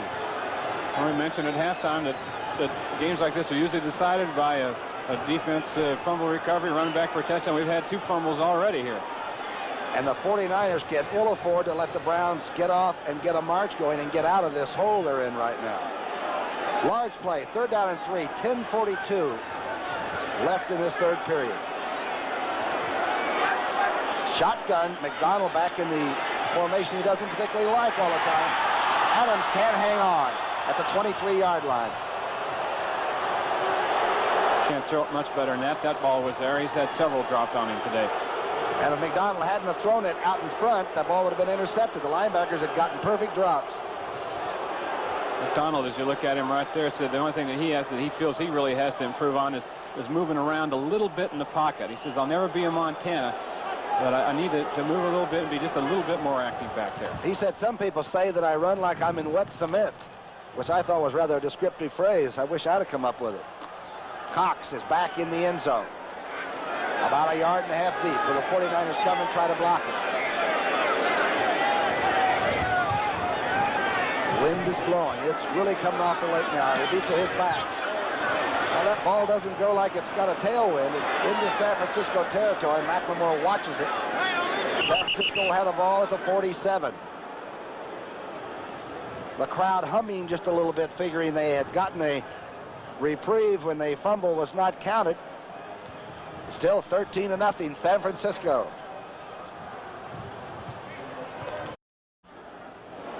San Francisco with the ball and a 13-0 lead. 10:25 left in the 3rd. I'll tell you, this Cleveland defense, they've been out there most of the day and still playing hard. Craig into Cleveland territory to the 47-yard line. Hanford Dixon stopping him there. Scores elsewhere. Washington shutting out the Detroit Lions, 21-0. They're not in the 4th yet. Green Bay and Minnesota. Boy, there's a duel, 17-10. Forrest has that team turned around now. Look at this one. Philadelphia 17-7 in the 3rd quarter. Eagles play the nickel. Here it's 2nd down and 5 at the 48, let's call it. That's where they play the toss back to Craig. Power running Craig, covering up the ball with both arms, gets to the 45, and the flags are down. At least 5 Cleveland Browns made contact with Craig. Holding San Francisco, the preliminary call by Silva. Offense, number 88, holding. Still 2nd down. Freddie Solomon. Yeah, Solomon came in motion, came down, and was trying to block on the cornerback Minifield, and used his hands a little bit on it. I can't believe that. those guys don't have many chances anymore to get even, you know. The old days, Tommy McDonald or somebody could do a crackback on you linebackers, but that's against the rules anymore, isn't it? Thank goodness. Second down and 13. Ball is back on the 42-yard line. It's dumped over to Craig. Back into Cleveland territory to the 45, short of the first down. Let's go to New York City now on NFL Update with Brent Musburger. Brookie, now the Eagles have gone to their reliable field goal specialist. Paul McFadden is 20 of 23 after this one, and the Eagles build that lead on the Dolphins right now. It is 17-7, still Philly. Let's go back to Brookie. McFadden, the young man that we saw a week ago, kicked 3 big field goals, 2 of them over 50 yards against Detroit. I saw him after the ball game, and he still didn't look like he had much blood in his body. He's a little bitty guy. Here it's third down and 3. 9 minutes left in the third. A lot of time for Cleveland if they can stop San Francisco. Play action. Montana drills it right through people and somehow gets it to Craig. I don't know how he threw it by the Cleveland Brown rushers, but he did. Watch this now. Wendell Tyler will come out of the backfield one way. See number 26 going through. They fake to Craig. Now watch Craig. When there's no blitz coming, he filters out to the left. So Montana's got everybody out and knows exactly where they are. And that's what Marty Schottenheimer was talking about. Brown's on both sides of that, and he had a clean little alley that he zipped it. He's not given credit for the strong arm, but I'll tell you, he's got a quick release and a strong arm. First and 10 on the Cleveland 40. Inside handoff, Tyler. Diving to the 36-yard line. We saw Roger Craig go off. He went off with 8 catches so far in this game. That's a career high for him. He had a couple of games back earlier in the year where he caught 7 in each game. But career high today, 8 catches for number 33. Wendell Tyler has been averaging over 90 yards rushing per game. I don't think he's gotten that much against Cleveland. We'll check on the stats. He did have 1 fumble. Craig had the 20-yard dash for the touch. Ring is out in the flat. Montana dumps it across the middle. Tyler fighting for yardage and stopped hard at the 34-yard line of Cleveland. Cleveland defense will bend your back, won't they? Wow. Other scores as we're in our 11th week of action. Washington now 28-0 over Detroit. Atlanta and New Orleans all tied 10-10. Buffalo and New England 10-10. 6-5, and I wonder who's pitching in the 7th inning. That is a football score in the 3rd quarter. Indianapolis over the Jets. Here it's 13-0 San Francisco, but it has not been that one-sided, not in the physical aspects. Montana unloads it in the flat. Clark inside the 30 to the 25-yard line. And amazing how he kind of 3-quartered that one out there. Watch him look deep right away here for Earl Cooper. Coming out of the tight end spot, running a post pattern. See Montana downfield to him. He's not there. Watch him just come kind of 3-quarter sidearm here over to Dwight Clark. Knows exactly where he is. Clark is some target too. And as you've said before many times, Montana seems to know where all of his people are, including his offensive protection, the blockers. I don't think those offensive linemen don't appreciate that quarterback that understands. First down, play action pass. Montana's going for it, and the ball sailed on him. It just took off and soared toward the lake. That's a good call, and you get a lot of that in Candlestick and several other stadiums around the country. Shea Stadium in New York, the wind gusts and blows, and right here at Cleveland Stadium off Lake Erie, it happens here also. And watch Montana after he releases. Stayed in there pretty good and took that shot. Clay Matthews. Montana's 19 of 25 for 144 yards and the 1 interception that bounced off hands, by the way. Second down and 10 on the 25. It seems like the Browns have been backed up like this the whole game. Inside handoff. Tyler gets away. Close to the first down. Wendell Tyler, a lot of it on his own. Dip to the outside. Cousineau and company stacking Wendell Tyler up. Wendell's talking to that defense a lot. unabridged, we can't bring you some of those conversations on the line of scrimmage.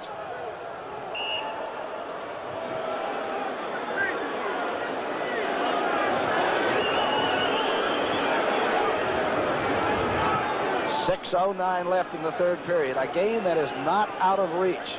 San Francisco cannot think about the plane trip yet. Tyler with 58 yards on 13 carries, and he's earned every yard. Third, a yard and a half. Montana keeping the ball. No handoff or fumble possibility. He didn't get much. Golick. The linebackers were all in the seams. I'm telling you, that's a belligerent bunch of Browns right there. First down by inches. When in doubt, go with your power. And he had plenty. Golick told us that Quillen's not only one of the great offensive linemen, but that he has a reverse block. A tricky that, one. Yeah, that tricks you. You don't look for it, and all of a sudden he does a reverse body block on you. Inside drive. Wendell Tyler gets a block to the outside. Tyler inside the 5 to the 2-yard line. Matthews sort of hanging on, or was that Rockins? Well, they had everybody blocked on the right side of the line that time. Watch it here. Watch Roger Craig, 33, the lead blocker. Randy Cross, look at, he came down and made that play go. There was a blitz inside, and Craig adjusted to it and got the block, and that got Tyler outside. The 49ers, one of the few teams still going with 2 backs. This one runs it a lot, while Craig was catching it a lot. Tremendous football player, the former UCLA All-American. Over 5,000 yards rushing. First and goal. Craig outside. Craig's going to score his second touchdown rushing of the day. It wasn't easy, and the Browns battle in the trenches like you wouldn't believe, but the 49ers just keep biting away. Kind of turnabout is fair play. Watch number 30, Bill Ring. Craig got a block before. Watch the block that Ring gets out in front of him. John Ayers on the pull, number 68, and he really doesn't have anybody to block because Craig's in the end zone. Montana will hold. Wershing will try the extra point. It's down, and it's good. 20-0. 4:34 left in the third. It's San Francisco. Tom Brookshire and Wayne Walker in Cleveland, where each of us played and had our moments, I guess. I always was chasing Jimmy Brown, I think. Don't forget, coming up next, the Dallas Cowboys meet the high-flying St. Louis Cardinals in an AFC East shootout that will help get us out of that Eastern Division logjam. Or the born-again monsters of the Midway Chicago Bears take on the Rams, who are in a battle with 4 other teams at 6-4 for the wild card. Dallas and St. Louis are the Bears and the Rams right here on CBS. I was always on the Cleveland Brown highlight film, chasing Jimmy Brown somewhere. Mo Wershing's kickoff. He really drills this one. It's still raining. In fact, it's raining harder than ever. Bruce Davis, the sprinter, at the 7. Davis stretches out to the 28-yard line. Let's go to New York now. An NFL update with Brent Musburger. Brent? Brookie, it is 3rd and 2 for Dan Marino and the Dolphins, and he goes to old reliable Nat Moore down on the 1. Woody Bennett scores, and now it is 17-14. Eagles lead by 3. Back to Brookie. The good ones rise to the top, and Marino certainly is one of the great young quarterbacks I've ever seen. What a release. 17-14. Ferrari is down. He's a special teamer of the Pro Bowl category. This year the Pro Bowl is going to allow a special team player to go, and I think it's about time they finally are represented, don't you? Yeah, I think so too, and it's been an inspiration to a lot of guys on special teams this year to get to go that way. We used to hate to play in the special teams. That meant you had done something wrong. 4:25 left in the third.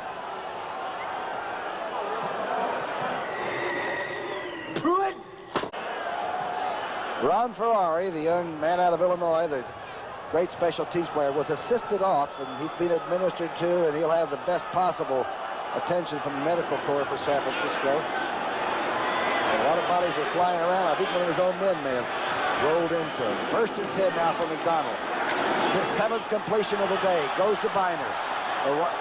The rookie gets out over the 35 and doesn't fumble, is what the crowd was oohing and eyeing about.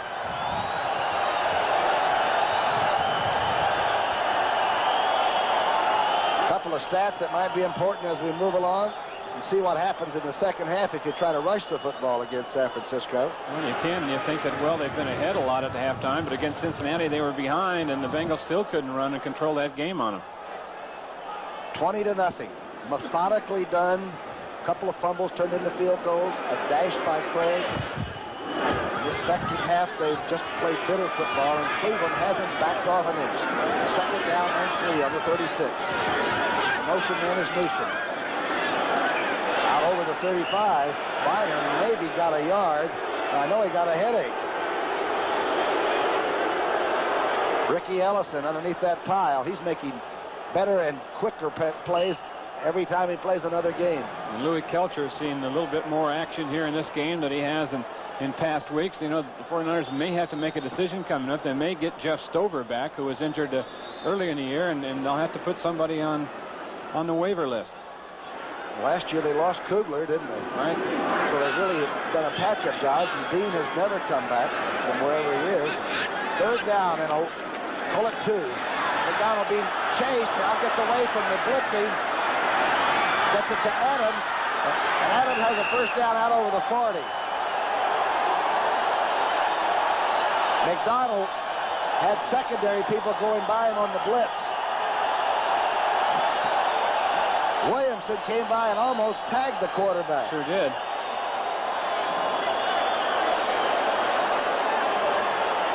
The numbers on this 3rd quarter, 2.5 minutes. Very few first downs lately by the Cleveland Browns. That was something. That was a special one. 20-0. Bruce Davis, number 85, to the bottom of your screen. It's a 1st and 10. Donald with new interest gets it to Newsom, and it's almost intercepted. In and out of the hands of Hicks. Looked like for a minute Newsom was going to be open. Yeah, and Hicks, who we said has moved to cornerback from free safety, almost, I think, baited McDonald on this. He's in such good shape right here, and he wants McDonald to think that Newsom's open and watch him move for the ball. Hicks said, I'm really not comfortable out there playing a cornerback. It's so lonely out there. I feel out of it, unattached, detached. It's like it got the measles, I know.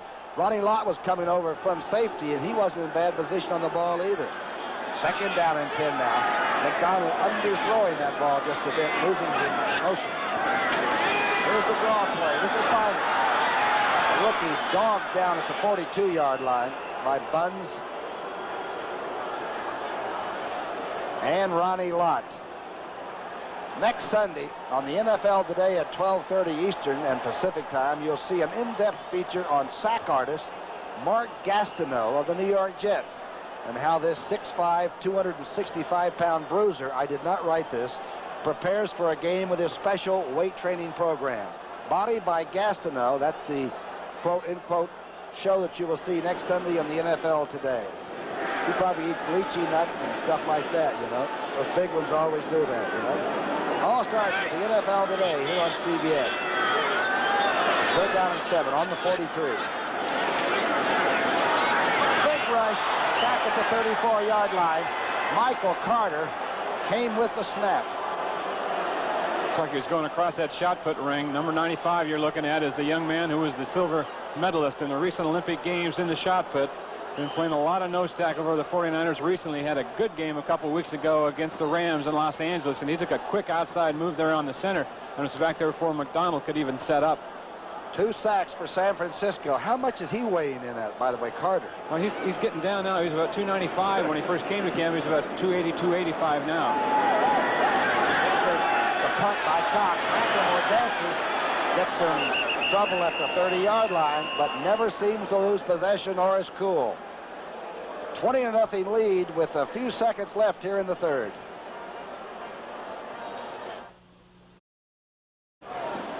Not only the coach, but the president. Yeah, and he's got something going on in his mind right now. Probably besides this ball game. Fred Dean, his great pass rusher, has been holding out all year long. They'd love to have him. And right now here, somewhere in the Cleveland area, Fred Dean's an attorney for the 49ers and a mediator, are trying to hash it out because they need to get Dean signed this week or he would be ineligible because of of NFL rule if they don't get him signed by, I think it's either Friday or Saturday of this week. So they've been trying to pound that out this weekend, and I know that Bill feels that if he gets Dean back, it's going to help him a lot down the stretch.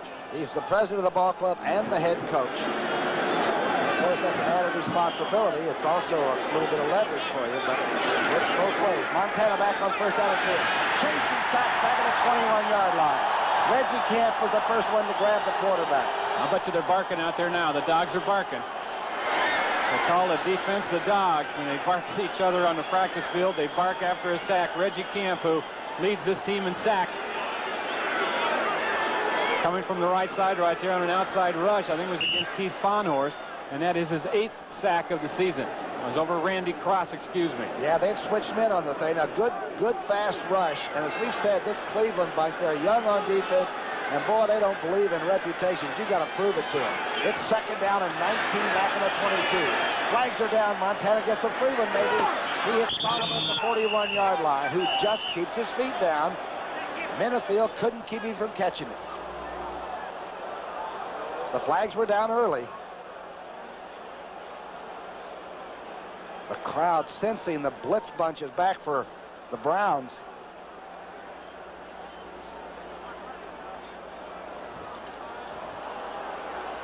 Offsides declined, of course. Obviously, they'll take the play, and Montana coolly threw a strike to Freddie Solomon. Watching your pregame show that you do in San Francisco, I'd forgotten that Solomon was such a fine option quarterback when he was down at Tampa in school. He was quite a running back as a quarterback, wasn't he? Run that option with the best of him. He's so quick. I'll tell you, his feet, he can get his feet in bounds anywhere in the world on this planet. Third and about a yard, call it. The fake handoff, play action now as Montana moves and throws it back. And Solomon is open at the 40. He's gone. Freddie Solomon is gone. On third and a foot, it's touchdown San Francisco. What a throw by Joe Montana as he was moving in the pocket. It's the strangest pattern by Solomon. I was watching him all the way that time, I guess because we had implanted my mind to watching because we were just talking about it. He ran what looked like a slant in, went down about 10 yards and then stopped and then kind of drifted back, kind of backpedaled. Montana was moving around back there and finally found him.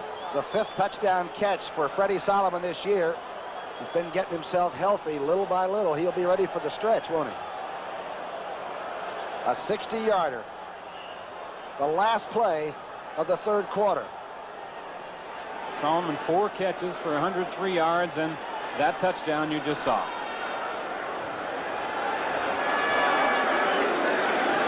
Montana's hold perfect. Wersching's kick absolutely dead center.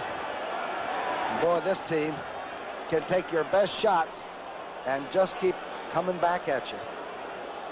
Whatever you do, they have a way of thinking their way around it. Illegal procedure against San Francisco, and they're going to make Wersching kick it again to prove if he can or not. One of our most famous CPAs on the West Coast will never look up, just touch Montana like by Braille to make sure the holder was still in there. Yeah, that's a nervous attitude. He likes that reassurance that Montana's either there or wants to make sure that Montana's still got his shoulder pads on.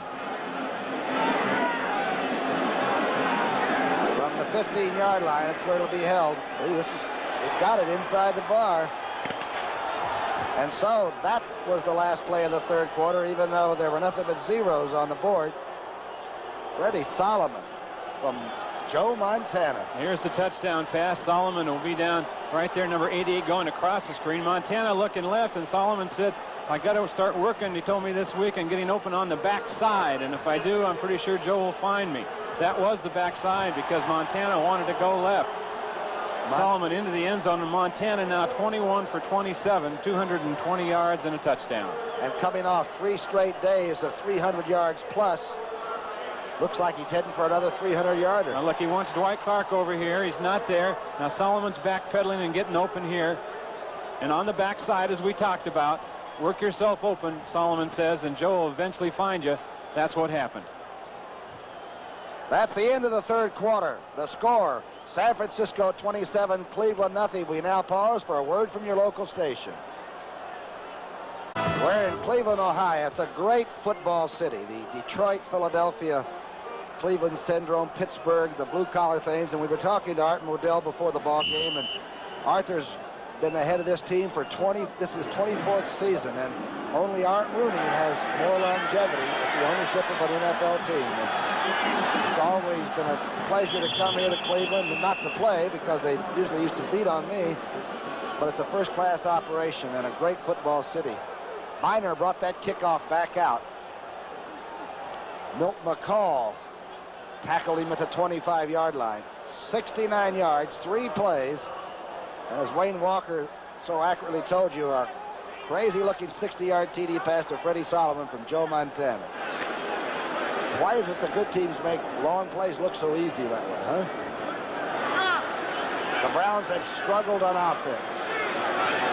Over 60,000 here today. Official attendance showed up on a bad weather day. Back to throw goes to number 31. That was Larry Holt. Let's go to New York City and an update. All right, Brookie, remember earlier Pete Johnson of the Dolphins was stuffed by the Eagles. This time Johnson steps to the outside and gets into the end zone. And for the first time today, Miami leads Philly. It's 21-17. Back to Brookie. Uh-oh. It looks like the Dolphins are not backing off.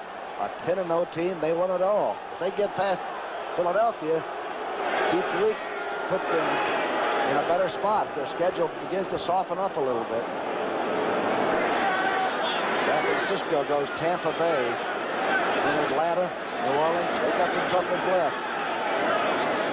Pass by McDonald, bobbled and dropped at the 31-yard line. Ozzie Newsome trying to hang on there, but closely covered. Looks like Ozzie's limping a little bit. Got him in tight this time, and Keena Turner does a pretty good job of chucking him, and then can't stay with him too long because he's got to cover back out in the flat. Turns him over to Fahnhorst, and they've got him wrapped up. Fahnhorst is a better football player than most people thought the young linebacker was going to be. Well, he surprised the 49er coaches. He plays the pass a lot better than they thought he would. Of course, Hacksaw Reynolds plays the run and teaches young people how to play it all. Yeah, work ethic, getting that. Third down and 10, shotgun, and McDonald's had trouble with shotgun. Here comes the blitz. McDonald underthrowing Adams at about the 45-yard line. The pocket held up, but the young quarterback simply underthrew this one.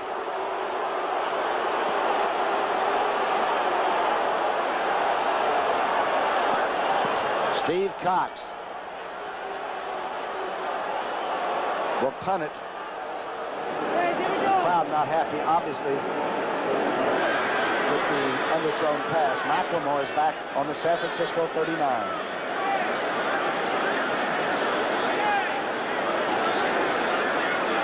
14:37 left in the ball game. San Francisco on the road and doing very well. Cox has the funny drop. Ooh, this is a great hang time here. Cox kicked the air out of it. McLemore at the 44-yard line. And the ball must have been up there 5 seconds. San Francisco with the ball. And a 27-0 lead. Pontiac. The humidity is still high here in Cleveland. It's rainy. It hasn't come down in sheets. It's just been steady. Don't forget, next, the Dallas Cowboys meet the high-flying St. Louis Cardinals in that NFC East shootout that will get us out of that log jam. Or you might see the born-again monsters of the Midway Chicago Bears take on the Rams. They're in that battle with 4 other teams for a 6-4 wild card spot. And, of course, the Bears are doing it without their quarterback. McMahon is out for a while, seriously hurt. Dallas and St. Louis are the Bears and the Rams coming up next here on CBS. The wind is howling now, and the crowd's howling a little bit. They want to see some points by the offense. Nehemiah is in. At the top of the screen. Montana. Play action, moving, somehow gets it to Cooper. Cooper inside the 40 to the 36. And I'll tell you, Montana, he's something. He did a Veronica in that pass pocket and somehow got time to throw it. I tell you, every defensive coordinator you talk to, every defensive player now, they're starting to say, here's the best quarterback in the National Football League. Just do so many things, doesn't make mistakes, and they have a tendency to overlook. I know the players and people that play against him don't, but you have a tendency to overlook, you know, how much knowledge that he has to digest every week in that offense. Last play of the game, he beats Cincinnati with a no-chance pass play, didn't he? The back end zone line for Solomon. That was about the longest 5-yard touchdown pass you've ever seen in your life. Traveled about 40 yards in the air to Solomon. Number 30 Ring inside the 35. As now the clock, of course, will be allowed to tick. San Francisco is knee-deep in people that are intelligent football players. Everybody said they finesse you and do this, but I'll tell you one thing. They think, and if they have to, they can put the helmet on and get tough, too. Montana back to throw it. He's going down the sideline. Nehemiah dives and catches it at the 11-yard line. Let's see if they call it. Al Gross was there, but that's speed on the outside. Great speed. As everyone knows, a former world record holder, still the world record holder in the hurdles, and does a good job of getting outside there. Away from the chuck, checking Montana out. Montana going to him right away. It's a short zone and somebody deep, and Montana got it right in between the two. The 11th catch for Ronaldo Nehemiah. And as we've said, when he warms up, it looks like a 9-200. The great track people of all time, and runs a good pattern. 1st and 10. At the 11-yard line, inside, Tyler. About the 3-yard line, hurdling people as he goes. This is going to be, I'll guarantee you, well, I won't guarantee you because I can't do that because I don't have the headset on over on the sideline, but I would more than imagine the 49ers, no matter what they do on this drive, whether they get 6, whether they get 3, whether they get held out of the end zone, that man right there is going to take number 16, Joe Montana, out of this game after this drive. You know what I think is interesting, how far they go in making sure the details are right. Did you notice the ball carriers and the quarterbacks' jerseys have a little pocket in them to keep their hands warm if it would get cold back here in Cleveland, which it has got. Tyler down to the 1-yard line off the right side. Well, it's cold. I mean, it's a Cleveland day. I love what Art Modell told us before the game. He said he's been here 24 years, and he's never found anybody from the French Riviera that comes here to vacation in the winter. Oh, but football fans, they had 60,092 show up here today, and people around the country right now are taking shots at football, saying it doesn't have popularity and people aren't going, etc., etc. I'll tell you, Cleveland defies that. Because today you could have stayed home and thrown another log on and nobody would have blamed you, and they came out. You can see how close it is, inches, to go for a first down without a touchdown. Tyler is now at 80 yards on 16 carries. He just gets his engine humming, doesn't he, about halftime.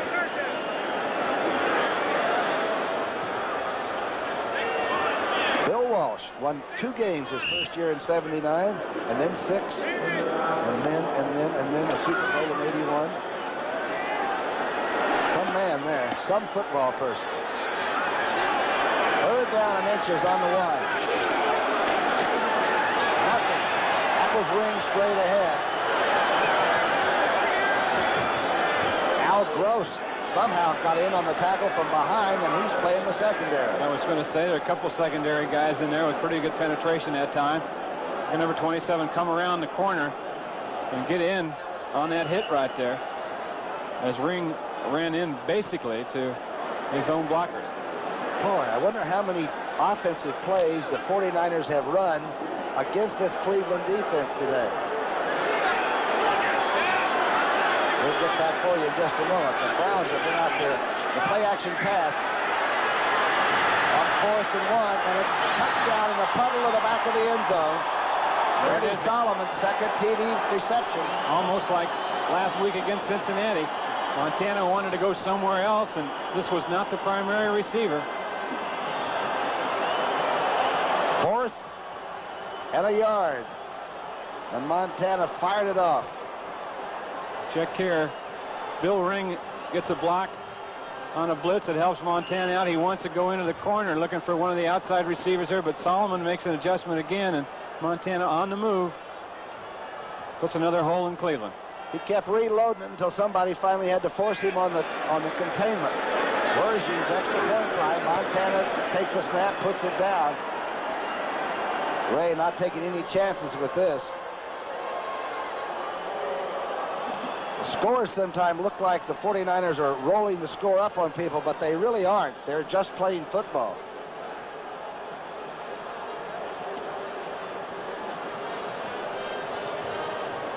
$34-0 San Francisco.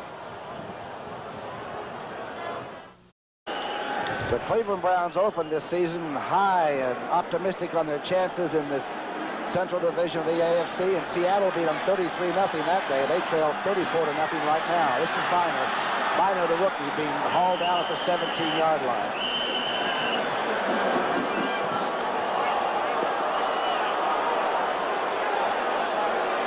Coming up next, the Dallas Cowboys will meet the St. Louis Cardinals in that East shootout. Or you might be able to see the Chicago Bears take on the Rams. They're both in a battle for that 6-4 wild card spot. Dallas and St. Louis are the Bears and the Rams. Coming up next here on CBS.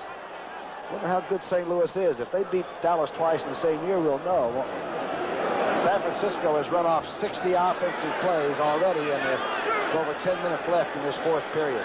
The wind is gusting now. Donald back to throw. Throws a strike. Across the middle to Brennan. Brennan has it to 40. And is finally run out of bounds at the San Francisco 31-yard line by Dwight Hicks.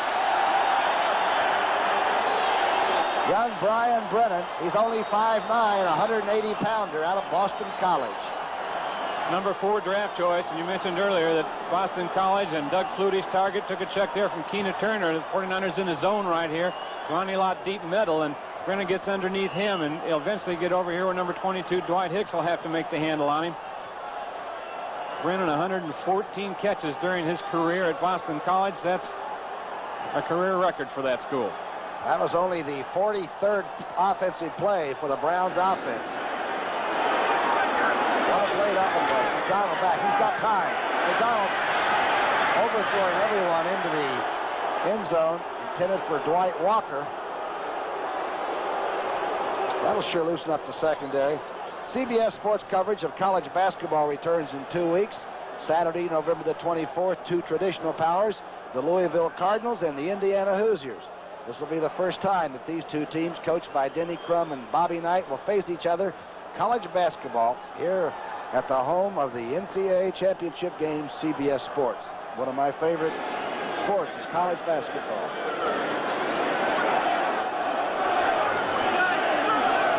Second down and 10. McDonald from the shotgun. He's had his problems with the shotgun. It's snapped over his head back to the 42-yard line. The snap came up like a knuckleball and floated back, and he barely was able to recover it. Mike Babb is the center, 61, and I've said a couple times this telecast that the shotgun is a new thing for the Browns. I just put it in 2 weeks ago when Schottenheimer took over, and they're not smooth with it yet, as you can see. Schottenheimer's third game at the helm. He's 1-1 coming into today. The one he lost, as we said, was a 53-yard field goal to Bum Phillips' team at the buzzer. Last week they beat Buffalo. Today they're running into San Francisco. Trolley and all. McDonald's over the line of scrimmage. He's going to throw an illegal pass, knocked away at the 2-yard line by Dwight Hicks, but I believe that the quarterback was past the line of scrimmage. Looks like he was straddling it at least. No flags are on the field. You know, we mentioned the play before that, as you see McDonald there, Mike Babb, the center, and talking about the shotgun. It is a blind snap. He's not looking back there on it. And he said the tough thing about it is you have to make a soft snap. It has to be a soft snap back there. And then you have to get ready to play tough, and at the same time play tough on the guy that's right on your nose. So it's kind of double trouble, and one side of one coin and then the other side of the other, soft and tough. Fourth down, and this is a pretty good gamble, but you got to go with 9:29. 4th and 21. Off from the 41. McDonald not in the shotgun this time, going down the middle and in and out of the hands at the 20-yard line of Ozzie Newsome.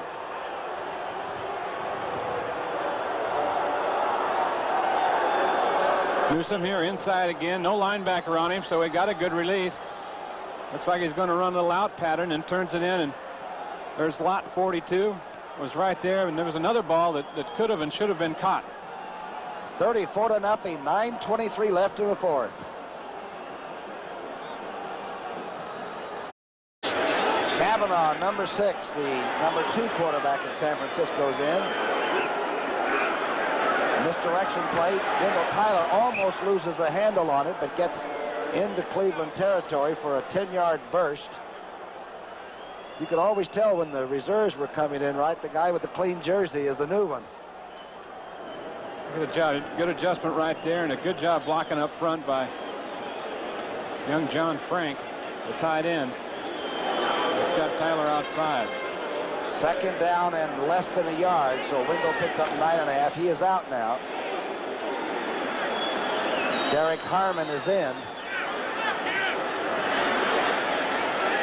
Kavanaugh's the quarterback. Crossbuck. Ring spins inside for the first down to about the 47-yard line. This little guy doesn't get a lot of action, but he's a direct runner, and he's right to the point. It's straight ahead and impact. Pretty good numbers, and I'll tell you, anytime that you can line number 16 up on your side, you got a chance for a win in any league you want to play in. Bill Friel just notified me this is the 7th time this year that the 49ers have been over 30 points scored. They do run up the points without just deliberately running them up on people. They're looking at their second shutout in 3 weeks. They shut out the Rams 33-0 a couple weeks ago. Those are the numbers on Kavanaugh, not for today, but for the career. Here's the toss. Ring breaks a tackle. Bill Ring is off inside the 30, being chased and finally caught from behind at the 13-yard line by Minifield. Oh, he popped right through there. You know, when you called Ring for a minute, I looked up and it looked like it was going too fast for Billy Ring. He got a good block from Derek Harmon, a lead block on the linebacker, and really took it up in there. First down. Silva's mic is not working. The referee will say this, though, that the Cleveland Brown defense has been on the field a lot for at least almost 70 plays by now. They are tired. There's the toss. 24 out in front. And he cuts it in, and he's not touched Guy McIntyre. The young rookie guard made a pull and sealed off inside. And Ring is cooking. He is a load, too. He is short, he is stocky, but he's a quick starter. And as all the 49ers are, he seems to have a place and fits it. 59 yards on 3 carries. A couple of good blocks out in front of him, too. I saw several Cleveland Browns trying to turn away, and whoever was blocking had them pinned. 7:45 left in the game. That's now 34-0 San Francisco.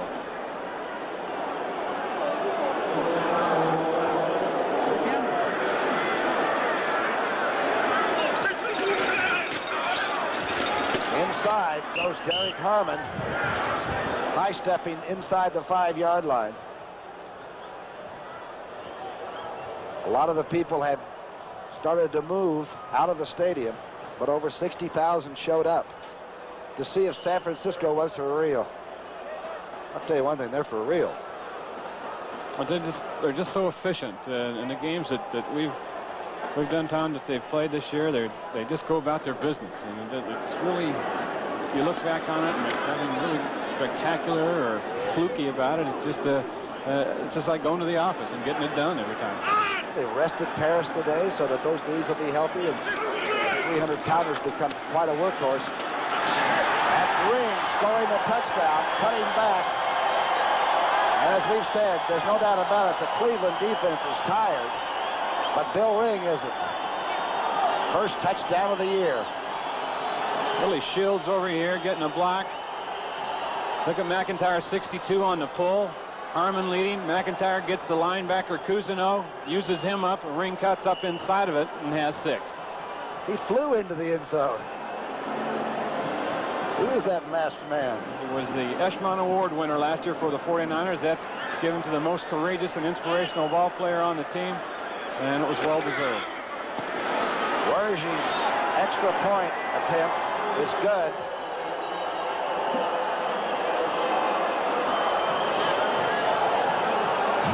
San Francisco 41, Cleveland nothing.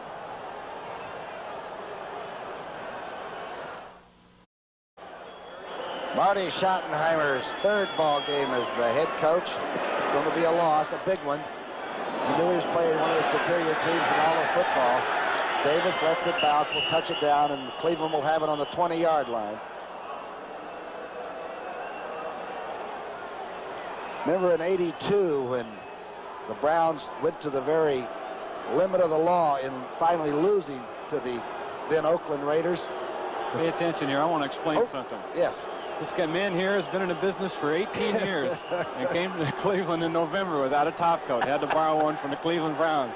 Love the color on you, though. That's right. If I had the shoulder pads on it, it would fit a lot better, but it kept me warm today. First and 10. The handoff. Biner takes the handoff, maybe gets 6 or 7. Obviously, the 49ers will be loosening up their defense and allowing things in front of them, not behind them. Yeah, I forgot a tie last week, and I thought that was bad. You forgot an entire wardrobe here this week. You mean we did a tie last week? That's right, we did. The last game of the season is against the Los Angeles Rams for the 49ers. By that time, that game may not mean anything. Well, I think you're right. I don't think it will. McDonald, he has been badgered all day. He gets a completion to Davis. The sprinter is hemmed in at the 45.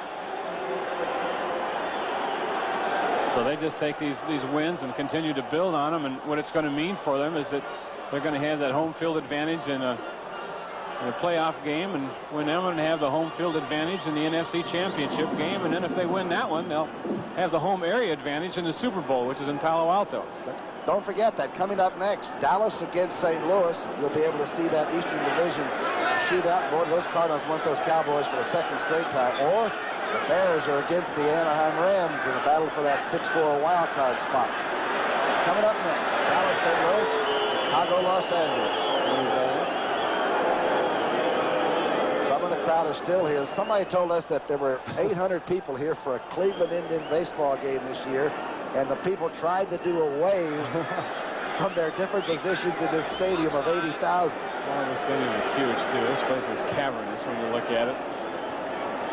1931. I've seen this place with, you guys used to play the exhibition doubleheaders, those preseason jobs in the late 60s when Modell had the idea. Mr. Modell started that. You know, he was also the gentleman who hosted the first Monday night game in NFL history here in Cleveland. And I'll say this, for every fan that comes here, they all have leather lungs. The 80,000 here could really give you the raspberry. McDonald back now. First and 5, it's knocked away. Almost intercepted. I believe Fonhorst got his hand on it. Pretty good drop by Fonhorst. We talked about it earlier, the fact that he does play the pass coverage better than the Niner coaches thought he would. Look at this drop. Turn around, and he's looking back there and got a hand on it. Do you think intended for Brennan? Can young Flutie make it in this league as a 5'9" quarterback with all the rollout possibilities and stuff that are available now?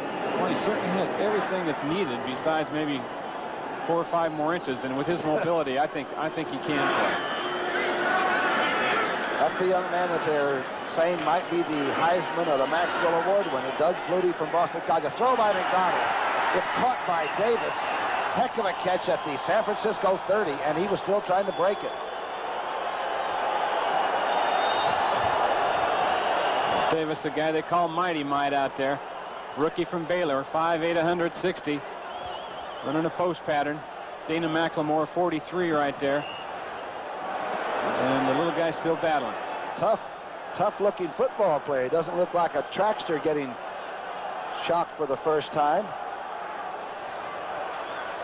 McDonald is now 11 of 30 with the 1 interception and still with the shutout. McDonald now looking for the screen to develop.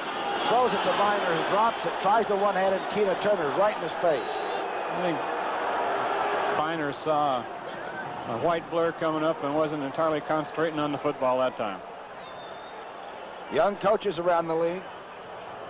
Marty Schottenheimer's one of them. You can see him at 41. Steckel with Minnesota, 38, going on 50 after a couple of weeks at the head coach. Stevenson, 39.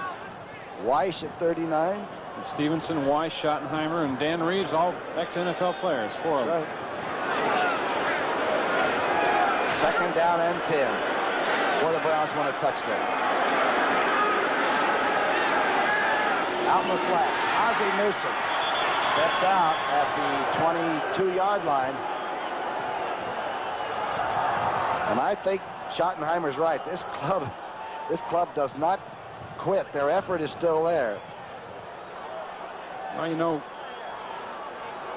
when he took over and he talked to the team in their first meeting, you know, he said he had a certain despair for the fact that Sam Rutigliano had to leave, and he told the players, he said that, you know, we were all responsible. It wasn't Sam. He said we were all here and we were all responsible. And now we got to get it turned around. Great thing that Mr. Modell told us earlier is that Art said that it was just a change in position, and that Sam Rutigliano will be at the Cleveland Browns as long as he wants to. I like that. Yeah, me too. Biner, holding the ball in the wrong arm, does keep possession and gets down to the 17-yard line for a first down. Don't forget, tonight on CBS, 60 Minutes. And I don't think anybody in this country goes to bed on Sunday night without watching 60 Minutes. And then Ellis Island. It's part 1 of a 3-part miniseries. Richard Burton, a lot of great people in that, and it's something we'll all want to watch. Ellis Island starts tonight. First and 10. Good penetration this time by the Browns. 3:40 on the clock. McDonald with time. Should be intercepted, and Davis catches the ball in the end zone. Bruce Davis outfought the 49ers secondary.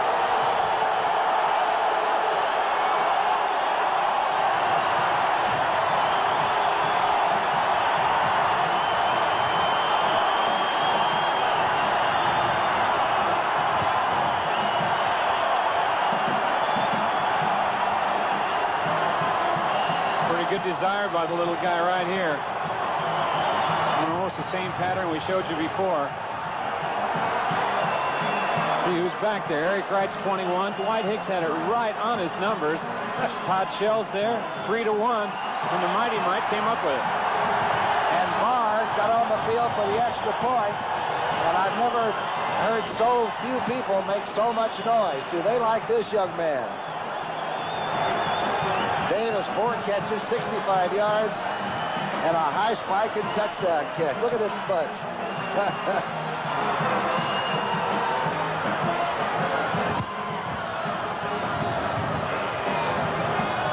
Don't forget, next week, NFL football here on CBS. It starts with the NFL Today at 12:30 Eastern and Pacific time. Then those of you on the West Coast will see the 49ers take on Tampa Bay. Those of you in the Mountain Time Zone will see the AFC Western Division leaders, the amazing Denver Broncos, against the Minnesota Vikings. The St. Louis Cardinals will air it out against the New York Giants in the NFC East scramble, or the Packers will meet the Rams, who are battling 4 other 6-4 teams for the wild card spot. NFL football next Sunday on CBS. Darn, that was a good catch by that young man. He gave the ball to the trainer, and they'll keep it for him, but that was an effort. That's worth the price. Yeah, it is, and it's worth seeing again, too, I think. 3-1, you'll see, down at the end zone. Concentration, effort, and desire. A rookie out of Baylor. And you know the 49ers wanted to preserve that shutout. Well, the offensive coordinator for Cleveland, Joe Scannella, his family lives in the Bay Area. He said to pass along his best as he could from Cleveland. Onside kick attempt. It went 10 yards. Who was it recovered by? Barr was trying the kick. Just shoved it over. I believe San Francisco came up with it. Mike Walter, the linebacker that the 49ers got from Dallas. Dallas put him on waivers. Niners picked him up early in the year. 8 wild plays, 80 fantastic yards, and a great catch by young Davis. And by the way, the first rushing first down of the day mixed in there. Biner picked it up.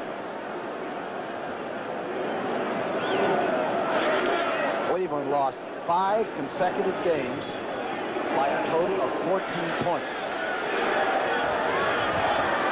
Not this time. Kavanaugh tosses back. Number 24 has it. That's Derek Harmon, the young Ivy Leaguer from Cornell. Other scores from around the league. Oh boy, Miami 24, Philadelphia 23 in the fourth. Jaworski just threw another touchdown pass in that one. Washington now having some trouble with the Lions, but maybe too little too late. 28-14 Washington. Green Bay. You wonder when that was going to happen. 45-17. Because they started out so poorly. New England, Ray Berry, our old nemesis as a receiver, is now going to win the second game as a coach. Second down and 5. Kavanaugh on the reverse to Harmon. The Ivy League rusher of the year last year gets inside the Cleveland 30. Golick somehow got all the way from the nose tackle spot out there to help on that tackle. Deception that time by the 49ers, and Earl Cooper got a good block. Ayers on the pole out in front. Just keep coming at you. We've mentioned that once in a while San Francisco doesn't kill you. They don't put anybody away. Today they have done that very evenly and methodically, but we watched them sort of wait for the Eagles and then win the game, and we've seen them. They even wait in the one loss to Pittsburgh and then could have won it but just missed the field goal to tie. And they did the same thing against Houston, I think, too. But a 16-game season, you almost have to pick your places, don't you? Yeah, you know, we talked to Bill Walsh, and he said, you know, you can only play probably about an emotional game every 3 or 4 weeks, and sometimes you have to play on your ability, and that's what they've done today. Well, they've been even.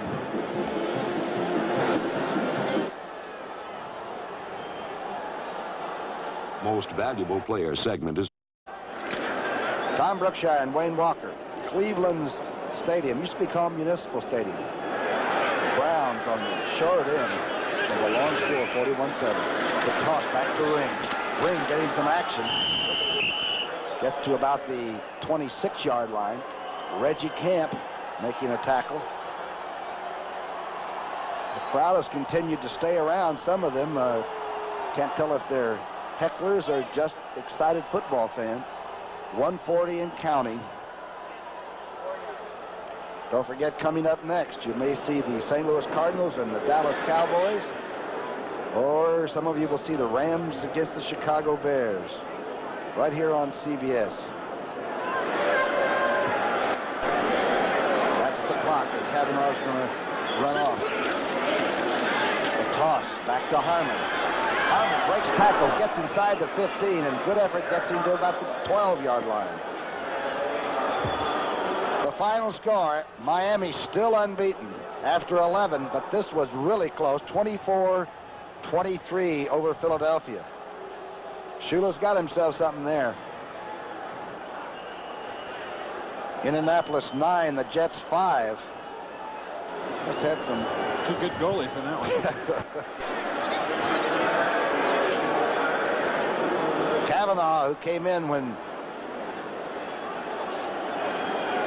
Montana had the ribs problem and the sternum problem, and he did so well in beating the Eagles and finishing off New Orleans one day. They're deep, and they're blessed with good people. Harmon here is really racked up at the 15. The Brown defensive players live on bruises and tough life. They love it. That's going to be it. 10-1. And 4 games against the Central Division of the AFC, and this the 4th and final one. Walsh was worried about this. He said he shortened up practices, tried to keep the guys' minds clear of problems. Once again, the final score, San Francisco 41, Cleveland 7. Now for Wayne Walker, this is Tom Brookshire saying goodbye from Cleveland. Don't forget, coming up next, the Dallas Cowboys against the St. Louis Cardinals in the showdown in the NFC East, or the Bears take on the Rams. CBS Sports coverage of the National Football League will continue after this word from your local station.